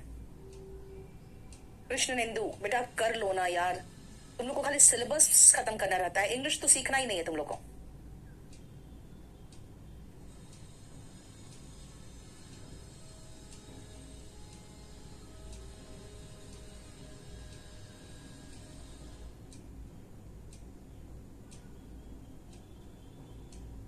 हो गया?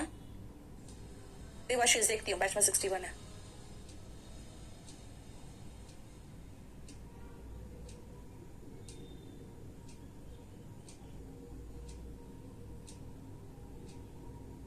जल्दी करो फटाफट।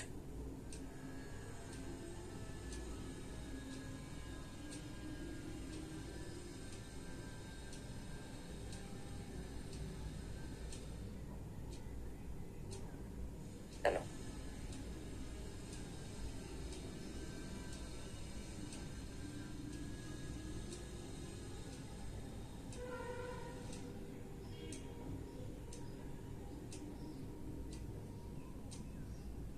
यस राज खत्म। अब आओ वापस चलते हैं, देखो जा ध्यान से। पहले हम क्वेश्चन देख लेते हैं। Imagination enables one to have dash before plans can be materialized, यानी इमेजिन करना ये हेल्प करता है आपको। To have dash before plans can be materialized. अब आ जाओ, सबसे पहले देखो। Some of us are so afraid of imagination that we shut our mental door against it and turn the key in the lock. अब मेरी बात सुनो ध्यान से। अगर मैं आपको एक एक क्वेश्चन करके कराऊं जैसे मैंने कल कराया था, तो फिर आप एक ढूंढोगे और ये वाला पूरा ये पूरा लाइन ढूंढोगे कहाँ है। अगर मैं पांचों क्वेश्चन एक बार देख लूं, in order to accomplish anything, accomplish मतलब होता है प्राप्त करना, कुछ भी प्राप्त करने के लिए क्या होना चाहिए, क्या हेल्प करता है हमें। तीसरा, many people dash the power of imagination, बहुत सारे लोग अपने पावर ऑफ इमेजिनेशन को क्या करते हैं। नेक्स्ट आओ, many see the ability to dash as a sign of weakness, बहुत सारे लोग एबिलिटी टू डैश को कमजोरी का साइन मानते हैं। And the greatest contributors to humanity, यानी कि जो मानवता में सबसे ज्यादा योगदान देने वाला है वो कैसे लोग होते हैं, आर डैश पीपल। चलो अब आती हूँ वापस में और देखती हूँ इमेजिनेशन एनेबल करता है लोगों को क्या करने के लिए। अब आ जाओ, हमने एक देखा कि some of us are so afraid of imagination that we shut our mental door against it and turn the key in the lock. कितने लोग हम में से इमेजिनेशन से इतना डरते हैं कि हम ताला ही लगा देते हैं अपनी इमेजिनेशन को। We think it is a sign of weakness to be a dreamer. बेटा अभी मैंने साइन ऑफ वीकनेस कहीं पढ़ा था, साइन ऑफ वीकनेस कहीं पढ़ा था। ड्रीमर होना साइन ऑफ वीकनेस है, साइन ऑफ वीकनेस। देखो साइन ऑफ वीकनेस कहीं पढ़ा था, sign of weakness the ability to क्या इमेजिन। ड्रीमर होना, अगर आप ड्रीम करते हो बेटा तो ड्रीम तो फ्यूचर का ही करते हैं, ठीक है। यानी हम मानते हैं कि इमेजिनेशन करना, ड्रीम करना साइन ऑफ वीकनेस है। चलो, men who have done most for humanity and for themselves have been imaginative men। अब आओ, आ गया मुझे जो ह्यूमैनिटी के लिए, ह्यूमैनिटी वर्ड मेरे दिमाग में था। कैसे लोग होते हैं? इमेजिनेटिव होते हैं, जो इमेजिन किए थे कि हाँ हम पोलियो को पूरी दुनिया से हटा सकते। बोला भाई पोलियो कैसे हट जाएगा दुनिया से? वो इमेजिन किए थे, फिर उन्होंने मेहनत की, काम किया। तो जो इमेजिन करते हैं वही ग्रेटेस्ट कॉन्ट्रीब्यूटर थे, है ना, जैसे मैंने आपको एक एग्जाम्पल दिया। फिर आओ, dreamers with power and determination कैसे लोग थे? जो मानवता के लिए काम किए। men who have done most for humanity, मानवता के लिए सबसे ज्यादा जो काम किए, और खुद के लिए भी वो इमेजिनेटिव men थे। Dreamers with the power and determination, determination का मतलब दृढ़ निश्चय, to make the dream come true, अपने सपने को पूरा करने वाला। आप देखो ध्यान से बेटा, मुझे फर्स्ट का आंसर नहीं मिला, लेकिन आगे का आंसर मिल रहा है। मैंने आपको क्या कहा था कल, एक एक क्वेश्चन करके कर रहे थे। अब मैं कह रही हूँ 4-5 क्वेश्चन को हम एक साथ देख लिए, सबका की एक बार ध्यान में रख लिए। The most successful any line of Endeavour, Endeavour मतलब कोई भी कोशिश हो, चाहे वो बिजनेस हो, साइंस हो, आर्ट्स हो या पॉलिटिक्स हो, will tell you that you must have vision before you can grasp reality. पहले आपका विजन तो होना चाहिए। विजन का मतलब दूरदर्शिता, पहले आप दूर का देख तो सको पहले, है ना, उसके बाद ही तो उसको प्राप्त करोगे। भाई आप तो वही करोगे ना जो आप इमेजिन करोगे। अब अगर मुझे कोई कहेगा कि नहीं आप कार के प्रोडक्शन में आप आगे बढ़ो, भाई मेरा कोई इमेजिनेशन ही नहीं उसमें, है ना, तो पहले आप उस लाइन में इमेजिनेशन तो करोगे, तभी ना उसको रियलिटी बनाओगे। You must be able to see the growth of future years, plan for it and work for it. Future में हमारा क्या ग्रोथ होगा, पहले तो मैं देखूं, इमेजिन करूं, तभी तो मैं प्लान करूंगी, उसके लिए काम करूंगी। बिफोर यू कैन मेटीरियलाइज, इसके पहले कि हम कुछ मेटीरियलाइज कर सके, ठीक है। In order to accomplish anything in life, सबसे पहले आपके पास क्या होना चाहिए? पर्पस। उसके बाद हम कोशिश करते हैं, तो हम प्रोग्रेस करते हैं, है ना। पहले तो एक पर्पस, एक सोच तो हो आपके पास, right. Imagination enables one to have dash before plans can be materialized। Vision यहीं पर आ गया। You must have vision before you can grasp reality। Reality का मतलब ही तो होता है कोई चीज मेटीरियलाइज करना, यानी उसको हकीकत में ढालना। हकीकत का रूप तो तब लेगा ना वो, जब आपके पास वो विजन होगा, राइट। देखो तीसरा, many people dash the power of imagination, इसका है abstain from using। क्यों? कहा है we shut our mental door against it and turn the key in the lock। if one is to accomplish anything in life, one must have a purpose। देखो purpose ही तो था, यहाँ vision हो या purpose हो, बात तो बराबर, ठीक है।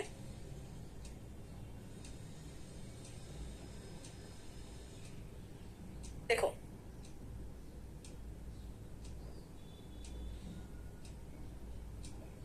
अब चलो वापस, फर्स्ट का answer, imagination enables one to have क्या? विजन, ठीक है।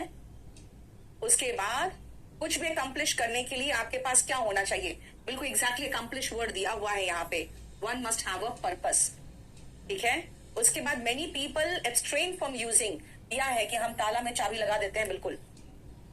उसके बाद many see the ability to imagine the future as a key for sign of weakness। जरा देखो इधर ही है, we think it is a sign of weakness to be a dreamer, ठीक है। and the greatest contributor कौन है? Humanity का greatest contributor है इमेजिनेटिव में। देखो आ गया। आलोक शर्मा कोई चेंज नहीं हुआ है बेटा, अभी हम बिल्कुल आप लोग को सिर्फ करवा रहे हैं कॉम्प्रीहेंशन, इसलिए लगातार 2 दिन क्लास ले लिए। स्पोकन इंग्लिश के लिए लाइव बैच नहीं है ब्यूटी, जो बिल्कुल लेटेस्ट लाइव बैच था वो बैच नंबर 23 था, वो ले सकते हो आप, ठीक है। देखो it pays to cultivate imagination. अगर आप इमेजिनेशन को कल्टीवेट करते हो, कल्टीवेशन होता है ना, जैसे क्रॉप्स का, अनाज का कल्टीवेशन होता है, उपजाने का क्रिया। अगर हम ये इमेजिनेशन में करते हैं तो बेटा इसका बहुत बड़ा तुम्हें रिवॉर्ड मिलता है।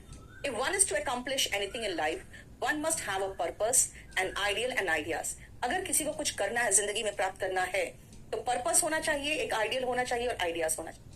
The man who does the world the most good, जो इंसान वर्ल्ड का सबसे अच्छा किया है. The man who helps Mankind onward and upward, जो इंसान को ऊपर जाने में और आगे बढ़ने में हेल्प किया है. Is the man who dreams of, ऐसा इंसान ही कर पाया है जो ड्रीम करता है हेल्पफुल होने का, यूजफुल होने का, प्रोग्रेस का और इंप्रूवमेंट का, और उसके बाद उनको हकीकत में ढालना शुरू करता है. ठीक है, तो सर बेटा kdpublication.com में जाओ, वहां सब दिख जाएगा आपको. चलो पहले क्वेश्चन देख लो. तो मैं कहूंगी पांचों क्वेश्चन एक साथ देख लेना. If self directed learning and individual, अब देखो सेल्फ डायरेक्टेड लर्निंग में एक आदमी को क्या करना पड़ता है. There is need for self directed learning because self directed learning की जरूरत है. क्यों है? Which word best describes self directed learning. ये चारों वर्ड को एक बार ध्यान से देखो. Active, passive, compulsory and repulsive.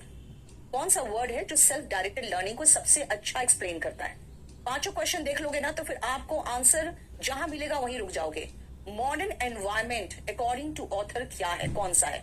इसमें से चारों वर्ड देख लो. अब मैं आपको समझाऊंगी क्या करना है. Synonym of word diagnosing, diagnose करने का सिनोनिम क्या है. अब चलो फिर से वापस चलो, मैं समझा देती हूँ कैसे आपको पकड़ना है. सबसे पहला क्वेश्चन है कि इंडिविजुअल को, देखो वर्ड पर जोर दो, वर्ड पर जोर दो Krishna, thank you so much. Individual self directed learning में क्या करते हैं? ठीक है, किस चीज की जरूरत है सेल्फ डायरेक्टेड लर्निंग में? कौन सा वर्ड है जो डिस्क्राइब करता है सेल्फ डायरेक्टेड लर्निंग को? कैसा मॉडर्न एनवायरमेंट, बेटा मॉडर्न एनवायरमेंट वर्ड हम जहां मिलेगा मैं रुकूंगी, और डायग्नोस वर्ड जहां दिखेगा वहां पे मैं रुकूंगी. ठीक है, चलो वापस फटाफट. अब आप पांचों क्वेश्चन को देख चुके, अब जिसका भी आंसर मिल जाए फटाफट करना है. जैसे कहा इंडिविजुअल, मेरा नजर सीधा इंडिविजुअल या पर्सन जैसा कोई वर्ड ढूंढेगा.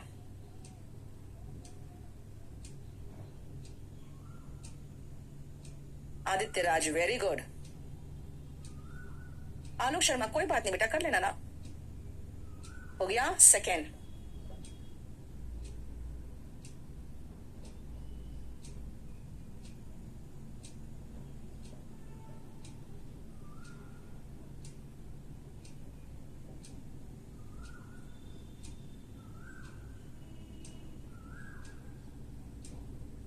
सेकेंड का आंसर देखो फटाफट. वर्ड देखो क्वेश्चन में, उसी को ढूंढो पैसेज में.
हो गया? रुक जाओ दिलराज, रुक जाओ बेटा, अभी मैं पूरा एक्सप्लेन कर दूंगी, पहले मुझे क्वेश्चन खत्म कराने दो.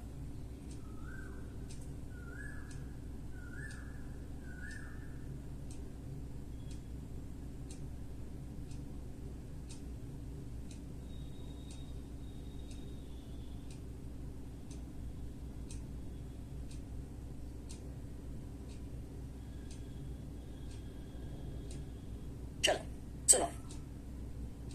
In self directed learning and individual, मैं एन इंडिविजुअल वर्ड पर नजर रखा मैंने और यहां पे पहुंच गई मैं. इंडिविजुअल टेक द इनिशिएटिव, यानी वो खुद ही शुरुआत करते हैं विद और without the help of others. किसी की हेल्प मिल जाए तो अच्छी बात है, नहीं हेल्प मिले तो भी, क्योंकि सेल्फ डायरेक्टेड लर्निंग है, खुद ही इच्छा है सीखने की. ठीक है, इसका मतलब टेक्स इनिशिएटिव विद और without the help of others. Yes, अपने आप शुरू करता है वो सीखना। वॉल्यूम 2 में है दीपक ये। There is need for self-directed learning because there is a need for self-directed learning. There is a need for self-directed learning. Need for self-directed learning. The need for self-directed learning. Yes, आ गया हम।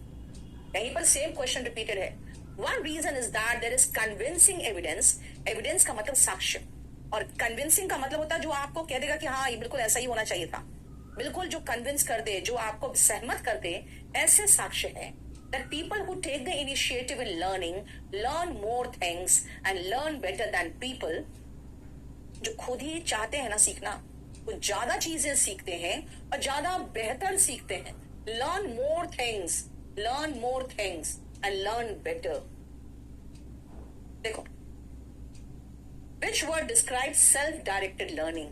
अब हमें यहाँ पे active and passive दिखा, compulsory repulsive. मुझे यहाँ पे पैसिव वर्ड दिख गया, लेकिन पैसिव पढ़ने के लिए मुझे फुल स्टॉप चाहिए यहां से लेकर यहां तक। One reason is that there is convincing evidence कि जो लोग इनिशिएटिव लेते हैं खुद सीखने में, वो लर्न करते हैं ज्यादा चीजें and learn better than people who sit at the feet of teachers passively waiting to be taught. इसका मतलब है ऐसे लोग एक्टिव होते हैं, उनसे ज्यादा सीखते हैं। किनसे ज्यादा सीखते हैं? जो अपने गुरु के चरणों पर बैठे हुए हैं कि हे गुरु मुझे सिखा दो, है ना, गुरु के चरणों पर बैठे रहते हैं सीखने के लिए, उनसे ज्यादा सीखते हैं। तो अब मुझे बताओ कि जब ऐसे लोगों से ज्यादा सीखते हैं तो वैसे लोग जो गुरु के चरण पे बैठे रहते हैं वो पैसिव होते हैं, तो जो खुद इनिशिएटिव ले रहे हैं सीखने का वो तो एक्टिव होंगे ना यार। The modern environment according to the author is, modern environment क्या है?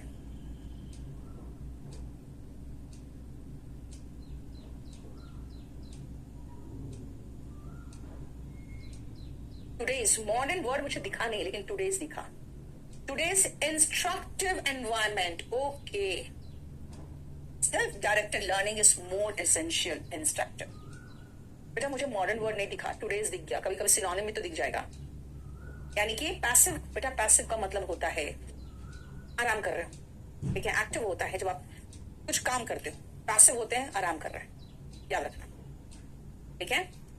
देख लो, इन टूडेज इंस्ट्रक्टिव एनवायरमेंट, जहां पे ऐसा एनवायरमेंट है कि आपको इंस्ट्रक्शंस दिया जाता है, ये करो, अब ये करो, अब ये करो, ऐसे एनवायरमेंट में अगर आप सेल्फ डायरेक्टेड लर्निंग की बात करोगे तो वो ज्यादा ही एसेंशियल हो गया है, ज्यादा ही एसेंशियल हो गया है। क्योंकि अगर आपको कोई इंस्ट्रक्शंस देंगे तो उसको फॉलो करने के लिए तो खुद ही आगे करना पड़ेगा ना सब कुछ।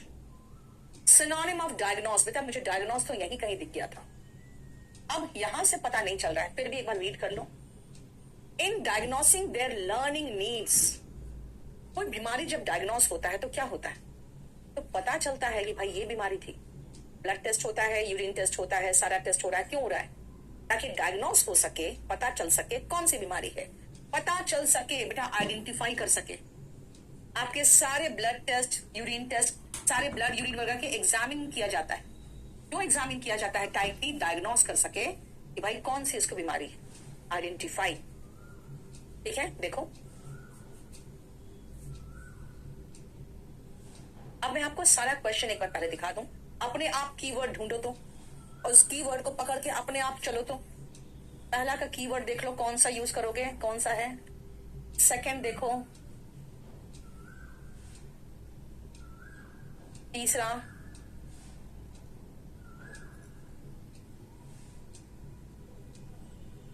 चौथा देखो,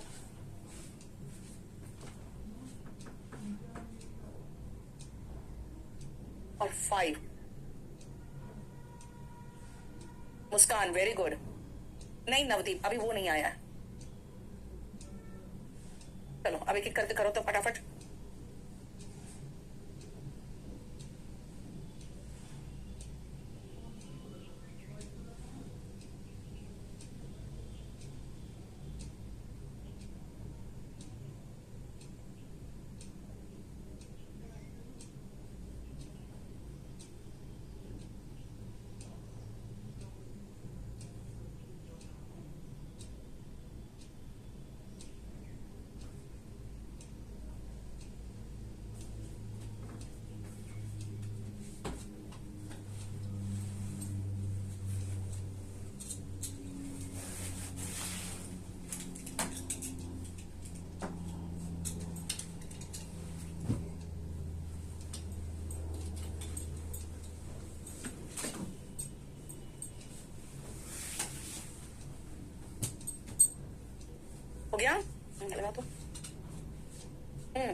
यस, हैप्पी लाइव क्लास है बेटा।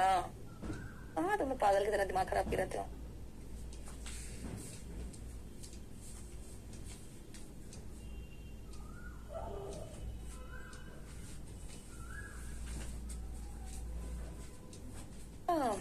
हो गया? चलो देखो, the politicians indulge in corruption in election nowadays because जो पॉलिटिशियंस होते हैं वो भ्रष्टाचार में लिप्त होते हैं आजकल के इलेक्शंस में, क्योंकि how does corruption thrive in election? Election में करप्शन कैसे फलता फूलता है, भ्रष्टाचार कैसे फलता फूलता है? थ्राइव मतलब फलना फूलना। According to the writer, why do the voters fall an easy prey? PREY का मतलब शिकार होता है। वोटर्स आसान शिकार क्यों बन जाते हैं? पॉलिटिशियंस के मैकेनाइजेशन का, जो उनका अपना एक मशीनीकरण कर दिया उन्होंने पॉलिटिक्स का, उसका शिकार कैसे बन जाते हैं? Why do the corrupt practices indulged in during election go unnoticed? जो करप्शन है वो इलेक्शन में नोटिस क्यों नहीं होता, ध्यान क्यों नहीं आकर्षित करता, लोगों का ध्यान क्यों नहीं जाता है? And 5, What happens to the anti-corruption law? अब ये सारे जो की वर्ड से ध्यान में रखो, हम किसी का भी आंसर शुरू में मिल जाएगा।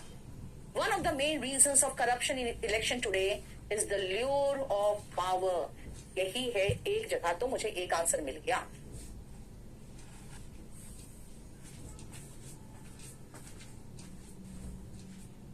Lure of power, पावर का लालच, मेरे पास पावर आएगा, इसका जो लालच है, यही पॉलिटिशियंस को करप्शन में लिप्त रखता है। विच हॉर्न्स द पॉलिटिशियन, हॉर्न मतलब होता है ना एकदम पीछा करना, भूत की तरह, है ना, पीछे पड़ जाना। That they feel no qualms of conscience, इसी तरह का जमीर का एक फीलिंग ही नहीं आता इनमें, in adopting any underhand method to come out successful. Corruption thrives in elections, thrive याद है, वर्ड थ्राइव दिखाया था मैंने अभी। Those in the field play on the psychology of the electorate. कैसे थ्राइव करता है? क्योंकि ये साइकोलॉजी ऑफ द इलेक्टोरेट पर काम करते हैं, साइकोलॉजी पर, ये रहा उनके दिमाग पर। According to the writer, why do the voters fall in easy prey? अब मैं वोटर्स पे पहुंच जाऊं, यहीं पर तो है। The voters are swayed by the tall promises, बड़े बड़े वादे जो करते हैं ना कैंडिडेट्स, whose मैकेनाइजेशन वर्ड भी हमने देखा था। They fall in easy prey क्योंकि they want to sell their votes due to they are illiterate and do not know, understand what designs the politicians have on them. यही तो है कि उनका मकसद क्या है, right? They are also susceptible to fall in easy prey to the adulation of the politicians due to their illiteracy. अनपढ़ता की वजह से यहां पर आ गया। और मैकेनाइजेशन का मतलब ये होता है उनका मकसद क्या है, और उसी का सिनोनिम यहाँ डिजाइन वर्ड है। आपको डिजाइन और मैकेनाइजेशन का सिनोनिम पता नहीं तो आपको थोड़ा आगे बढ़ना पड़ेगा। इलिटरेसी, इलिटरेसी जैसे देखा, हम समझ में आ गया हमें इलिटरेट की बात हो रही है, ठीक है। और उसके बाद करप्शन अननोटिस्ड कैसे रह जाता है। चलो, एंटी करप्शन लॉस यहीं पर है। Besides, anti-corruption laws are honored more in their breach than in their observance. ठीक है? Some constituencies are so big that it becomes difficult to discover and check corrupt practices. क्योंकि कुछ तो ऐसे बड़े बड़े constituencies है, आगे answer, that it becomes difficult to discover the corrupt practices. इतना बड़ा क्षेत्र में इलेक्शन हो रहा है कि भाई कैसे कैमरा ठीक कर लो। मुस्कान, क्या हुआ? देखो तो जरा, कोई प्रॉब्लम है क्या?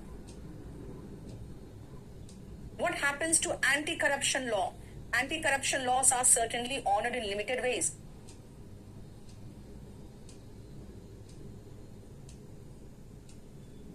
जानते हो, एंटी करप्शन लॉस है ना, ज्यादा प्रचलित तब होता है जब उनका उल्लंघन होता है।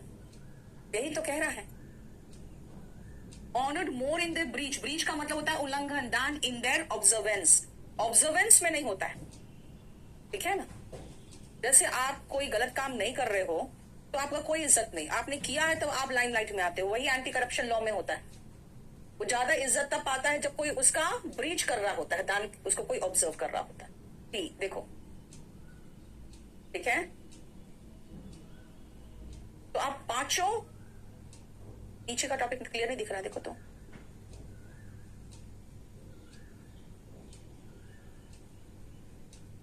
पीडीएफ डल चुका है दीपक कुमार राणा, पूरा 11 तक पीडीएफ डल चुका है। चलो सबसे पहले फटाफट एक एक क्वेश्चन देखो। प्रियांशु, मैंने बार बार कहा spoken English by Neetu Singh को फॉलो करो, उसमें टेलीग्राम पे आप स्टोरीज पढ़ो, पहले तो अंडरस्टैंडिंग डेवलप करो।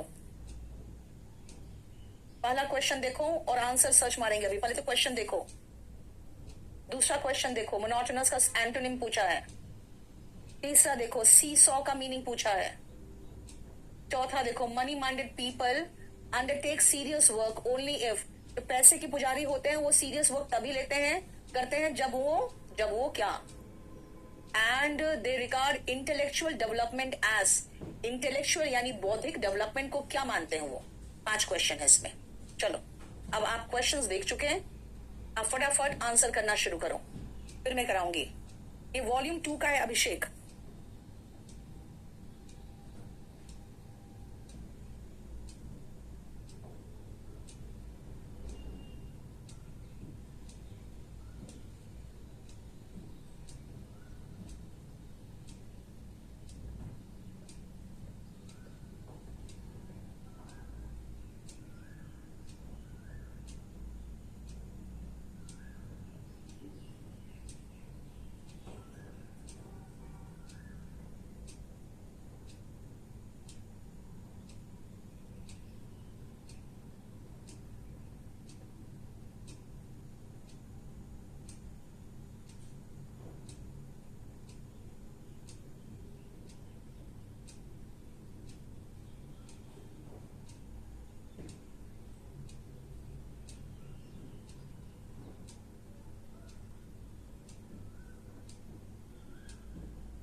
एक मिनट रुको, एक मिनट।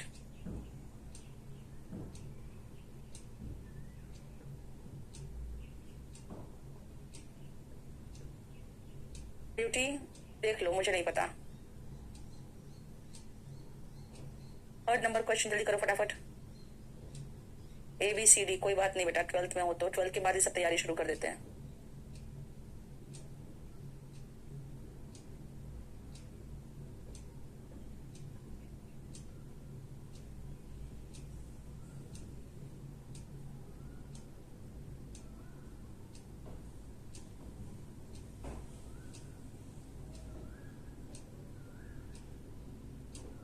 हो गया?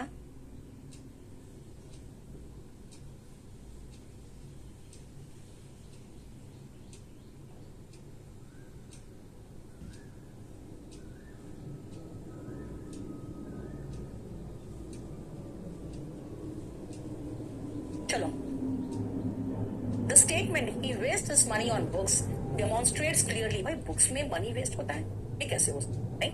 चलो अब देखते हैं। Many men and women are so money minded that do not undertake any serious work. मेरे पास एक आंसर आ गया, that does not pay. कोई भी serious work वो undertake नहीं करते हैं। Serious work याद, मुझे कहीं याद है आगे serious work था, serious work था। Money minded people undertake serious work only if they are well paid.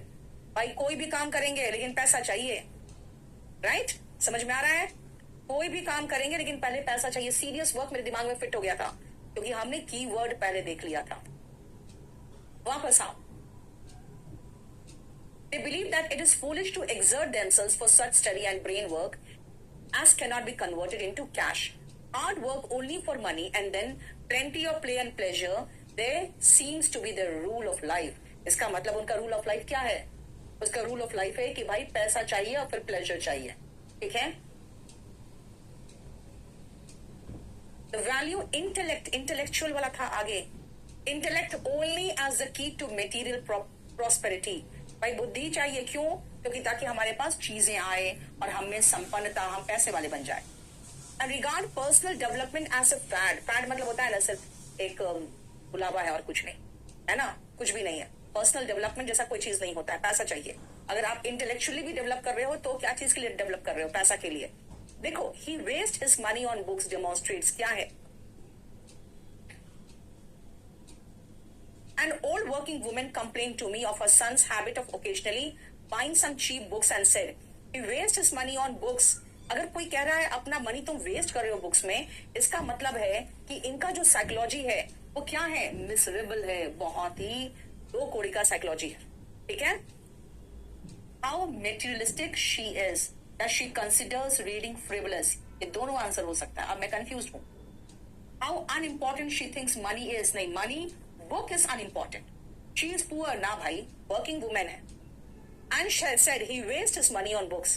We meet many people whose lives are spent in a monotonous, भी word देखा था, seesaw भी देखा था, between their trade and their frivolous amusement. बेटा frivolous amusement है, amusement को frivolous कहा है कुछ लोग ऐसे होते हैं, एक सेकंड को, कुछ लोग ऐसे होते हैं जिनका लाइफ खाली काम से मनोरंजन, काम से मनोरंजन, काम करते हैं, पैसे कमाते हैं, मनोरंजन करते हैं, यानी कि पढ़ना लिखना कुछ नहीं।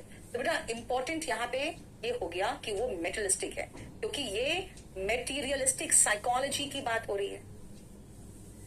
इतना डीप रूटेड है सारे क्लासेस में, रिच हो या पुअर हो, सब में उसी में कहा। एक ओल्ड महिला कही कि मेरा बेटा किताबें खरीदता रहता है, सस्ती किताबें। इसका मतलब है वो मानती क्या थी कि मेरा बेटा पैसे बर्बाद करता है किताबों पे, क्योंकि वो मेटीरियलिस्टिक थी। मोनोटोनस का एंटोनिम क्या है? People whose life was spent in a monotonous. बेटा ये इंग्लिश में आपको सिनोनिम में पढ़ाया भी था मैंने। मोनोटोनस का मतलब होता है बोरिंग, मोनो मतलब एक, टोन मतलब टोन, एक ही टोन में जिंदगी बज रही है, यानी मोनोटोनस है। इसका उल्टा होगा इंटरेस्टिंग। ठीक है? सी सॉ, कभी बैठे हो स्कूल में? सी सॉ, इधर बैठोगे तो इधर ऊपर हो जाएगा, इधर भी एक लड़का बैठेगा तो दोनों बैठ के फिर ऐसे से झूलते हो, है ना? सी सॉ, सी सॉ मतलब हो गया फ्लक्चुएटिंग। देखो, मूविंग टू एंड फ्रो, ने टू एंड फ्रो मतलब आगे पीछे जाना, फ्लक्चुएटिंग या चेंजिंग, इसमें से कुछ होगा। देखो, मोनोटोनस सी सॉ, सी सॉ का मतलब हो गया बस एक से दूसरे में जाना।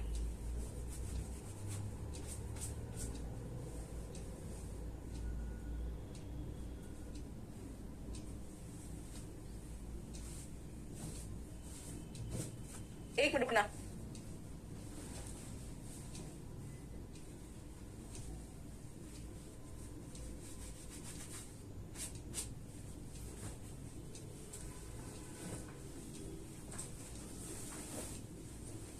यहाँ पे होगा टू एंड फ्रो। टू मतलब होता है आगे जाना, एंड फ्रो मतलब यहाँ फिर पीछे जाना। यानी ये क्या करते हैं ना, काम करते हैं फिर जाते हैं अम्यूजमेंट यानी मनोरंजन में, मनोरंजन करते हैं फिर आगे जाते हैं फिर काम में। मूविंग टू एंड फ्रो हो गया। मूविंग इन सर्कल तो नहीं होगा। सर्कल का मतलब हो गया कि कोई चीज इसके बाद ये, इसके बाद ये, इसके बाद ये, इसके बाद ये, ऐसे। यहाँ पे क्या, काम से मनोरंजन, मनोरंजन से काम, काम से मनोरंजन, मनोरंजन से काम, बस यही करते हैं ये। ट्रेड से सीधा अम्यूजमेंट, अम्यूजमेंट का मतलब होता है मनोरंजन। ठीक है? मनी माइंडेड पीपल वाला हो गया था answer. And they regard intellectual development as a fad. Fad का मतलब हो गया ऑफ नो ग्रेट वर्थ। ठीक है? कुछ भी नहीं है, कोई इंपॉर्टेंस ही नहीं है। पैसा चाहिए प्रॉस्पेरिटी के लिए, पर्सनल डेवलपमेंट जैसी कोई चीजें नहीं होती। पैसा कमाओ, मनोरंजन करो, फिर पैसा कमाओ, फिर मनोरंजन करो। ठीक है? इसीलिए इनके हिसाब से पैसे, ये किताबों का कोई वर्थ नहीं है, और किताबों से आपका बौद्धिक डेवलपमेंट होता है, इसका कोई मतलब ही नहीं बनता। ठीक है? बोलो, समझ में आया? बहुत छोटा सा पैसेज है, देखो तो।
देखो ध्यान से, please the primary purpose of this passage is to, इस पूरे पैसेज का प्राइमरी पर्पस क्या है, इसके लिए तो पूरा पैसेज पढ़ना पड़ेगा। और एक चीज और आपको ध्यान रखना है, पहले ध्यान से सुनो। जब पैसेज इतना छोटा सा हो ना, तो बेटर है एक बार पैसेज को सरसरी तौर पे पढ़ के खत्म ही कर लो। Fleas are perfectly design by nature to feast on anything containing blood. Fleas जो होते हैं ना खटमल टाइप के होते हैं, है ना, वो किसी भी चीज पर मजे से फीस्ट करता है। फीस्ट मतलब होता है ना एकदम भोजन करना अच्छे से, जो क्या कहते हैं उसको, उत्सव मनाना, बिल्कुल, है ना, पार्टी करना। कुछ भी चीज जिसमें ब्लड हो उस पर, like a shark in the water, जैसे वाटर में शार्क होता है। Fleas are ideally equipped to do what they do, making them very difficult to defeat. इनके पास सारे हथियार होते हैं, जिस चीज को करने के लिए है वो करने के लिए सारे हथियार होते हैं, और ये बहुत मुश्किल हो जाता है उनको हराना। The body of a flea is covered by tough tile like plate called sclerite. क्या स्क्लेराइट? स्क्लेराइट नाम का एक प्लेट होता है इसके बॉडी के ऊपर, therefore making it impossible to squeeze it। इसलिए आप चाहो तो उसको दबा के स्क्वीज करके मार दो, नहीं मार सकते, ठीक है। Its body is also waterproof and shock resistant, thus making it highly resistant to sprays and chemicals। अब इनके ऊपर ऐसा एक वाटरप्रूफ मटेरियल चढ़ा होता है कि आप इस पर कोई केमिकल और स्प्रे डालोगे तो भी असर नहीं करेगा। शॉक रेसिस्टेंट भी होते हैं इसकी body. Fleas are best jumpers and can reproduce rapidly. तुरंत जंप करके यहां से वहां चले जाएंगे, और बहुत अच्छा रिप्रोडक्शन होता है इनमें। Fleas are intimidating opponents. Fleas जो होते हैं ना, एकदम बहुत डराने वाले ओपोनेंट्स है। इंटिमिडेट का मतलब होता है डरावना, ओपोनेंट्स का मतलब होते हैं दुश्मन। The best way to control fleas is to take steps to prevent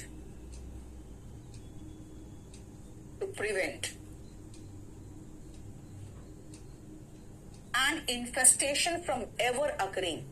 बस सबसे अच्छा तरीका है कि ये आए ही ना, ये इन्फेस्ट करे ही ना, ठीक है ना, अकर ही ना करे। क्योंकि अगर हो गया आपके घर में, आपके बिस्तर में, तो इसका मतलब है कि फिर इनको कंट्रोल करना बहुत मुश्किल है।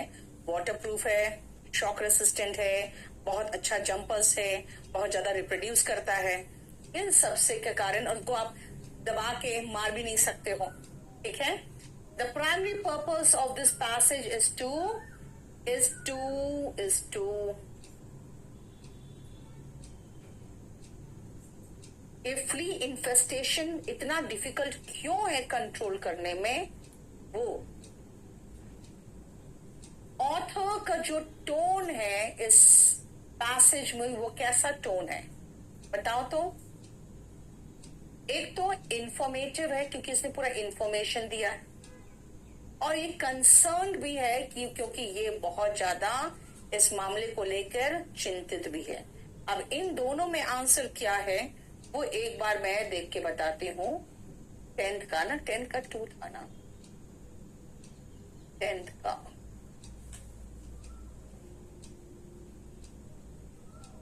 10th का टू का सी।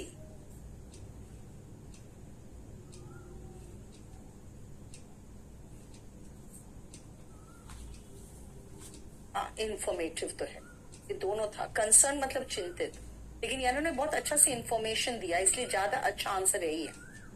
Next, fleas are difficult to squeeze because they have sclerite covering. इसलिए कहा एक बहुत टफ उनका कवर होता है स्क्लेराइट, जिसके कारण इसको स्क्वीज करना मुश्किल होता है। देखो, according to the passage, fleas are resistant to sprays and chemicals because इन पे स्प्रेस और केमिकल्स काम नहीं करते हैं, because they have waterproof bodies. इसलिए उस पर कोई भी केमिकल छिड़को, वाटरप्रूफ है, केमिकल अंदर जाता ही नहीं है। And using the information in the passage as a guide, it can be concluded that इनके कुछ एडवांटेजेस है, फिजिकल एडवांटेजेस है। जिसके कारण ये हमारे लिए एक मुसीबत है। देखो, जब पैसेज छोटा हो ना तो आप पैसेज को पूरा पढ़ सकते हो और क्वेश्चन कर सकते हो। पैसेज बड़ा हो तो आप उसके कीवर्ड को पकड़ो।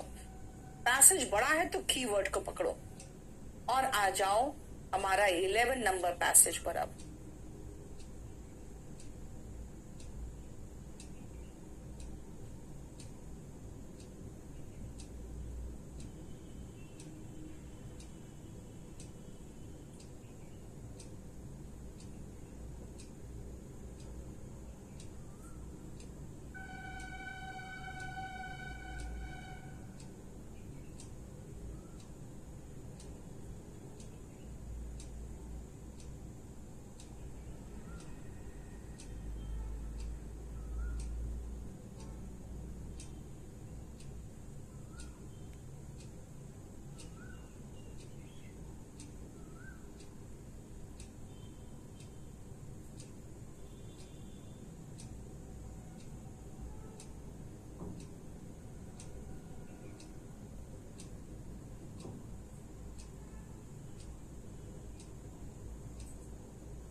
देखते जाओ।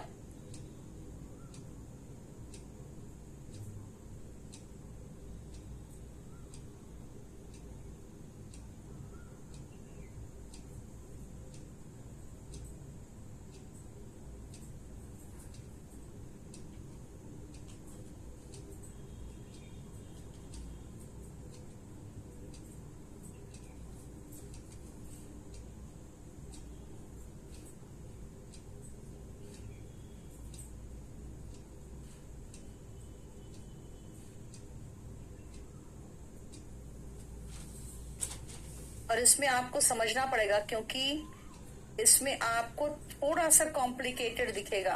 क्वेश्चंस थोड़ा सा कॉम्प्लिकेटेड दिखेगा। ABCD क्या हुआ? इतना बात का जवाब दूं यार तुम्हारा? तुम खुद पूछे हो, 12th पास है अभी। हमने क्या कहा? 12th के बाद ही तो शुरू करना चाहिए।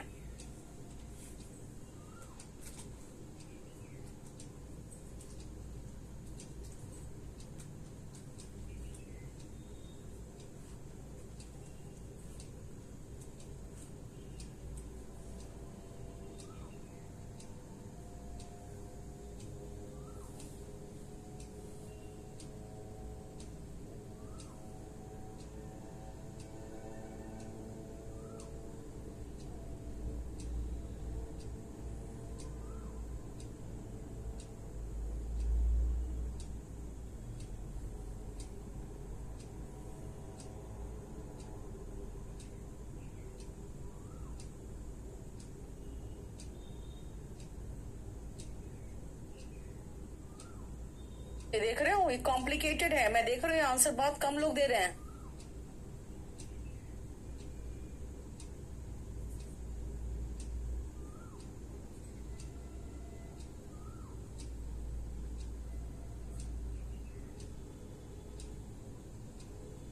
अब इसको जरा देख लो।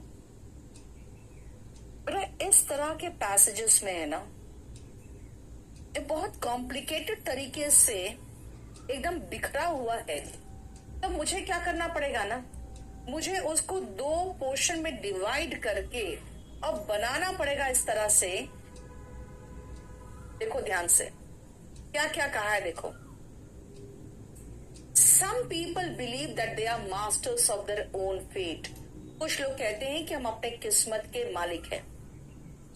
Other people see themselves as pawns of fate.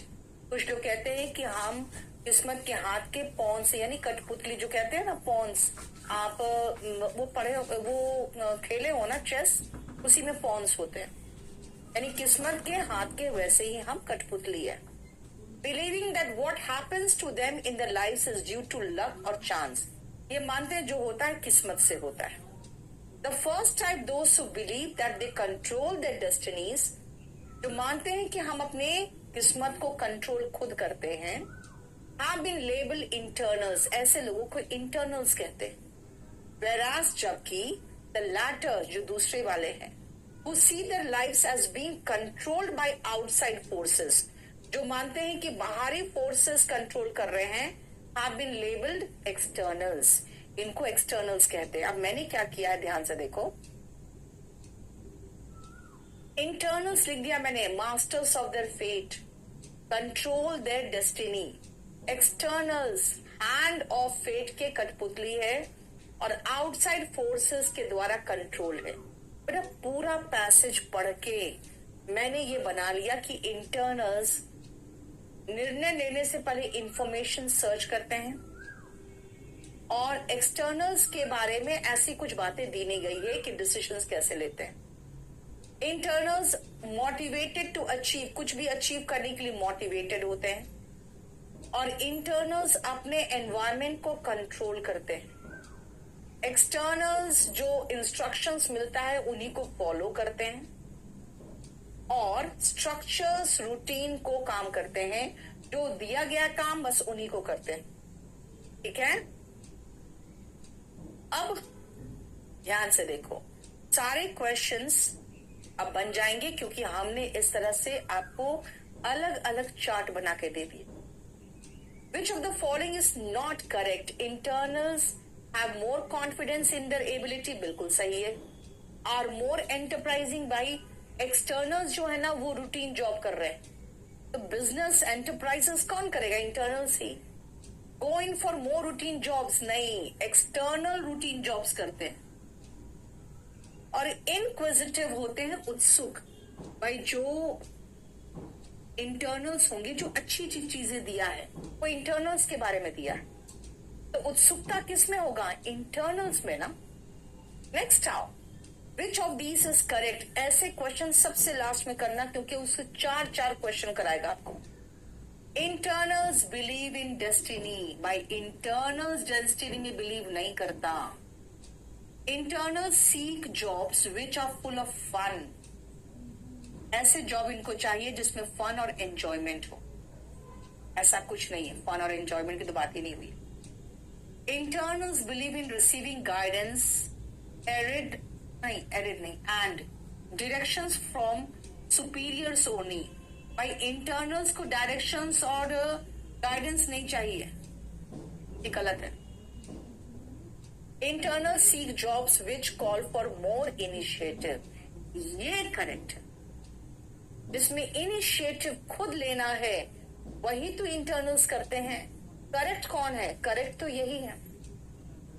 देखो, जिसमें आपको खुद इनिशिएटिव लेना पड़ेगा वही काम तो इंटरनल करते हैं। ठीक है, आप खुद देखो ना, मैंने आंसर में इनिशिएटिव किसके तरफ लिखा है, देखो तो जरा।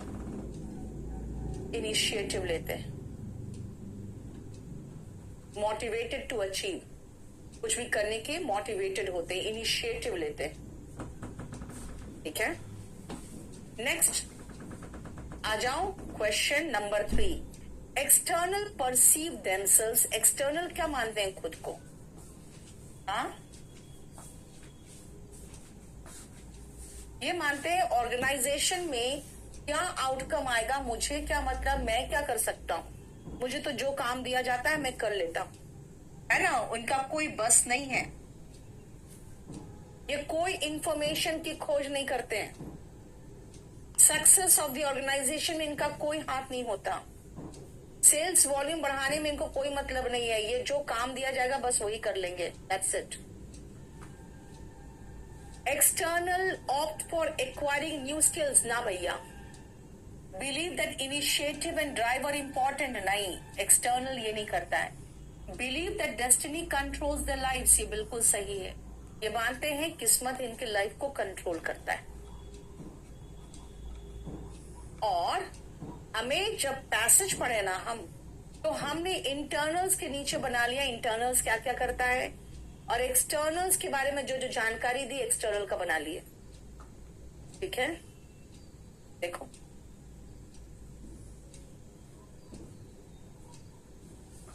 A option repeat.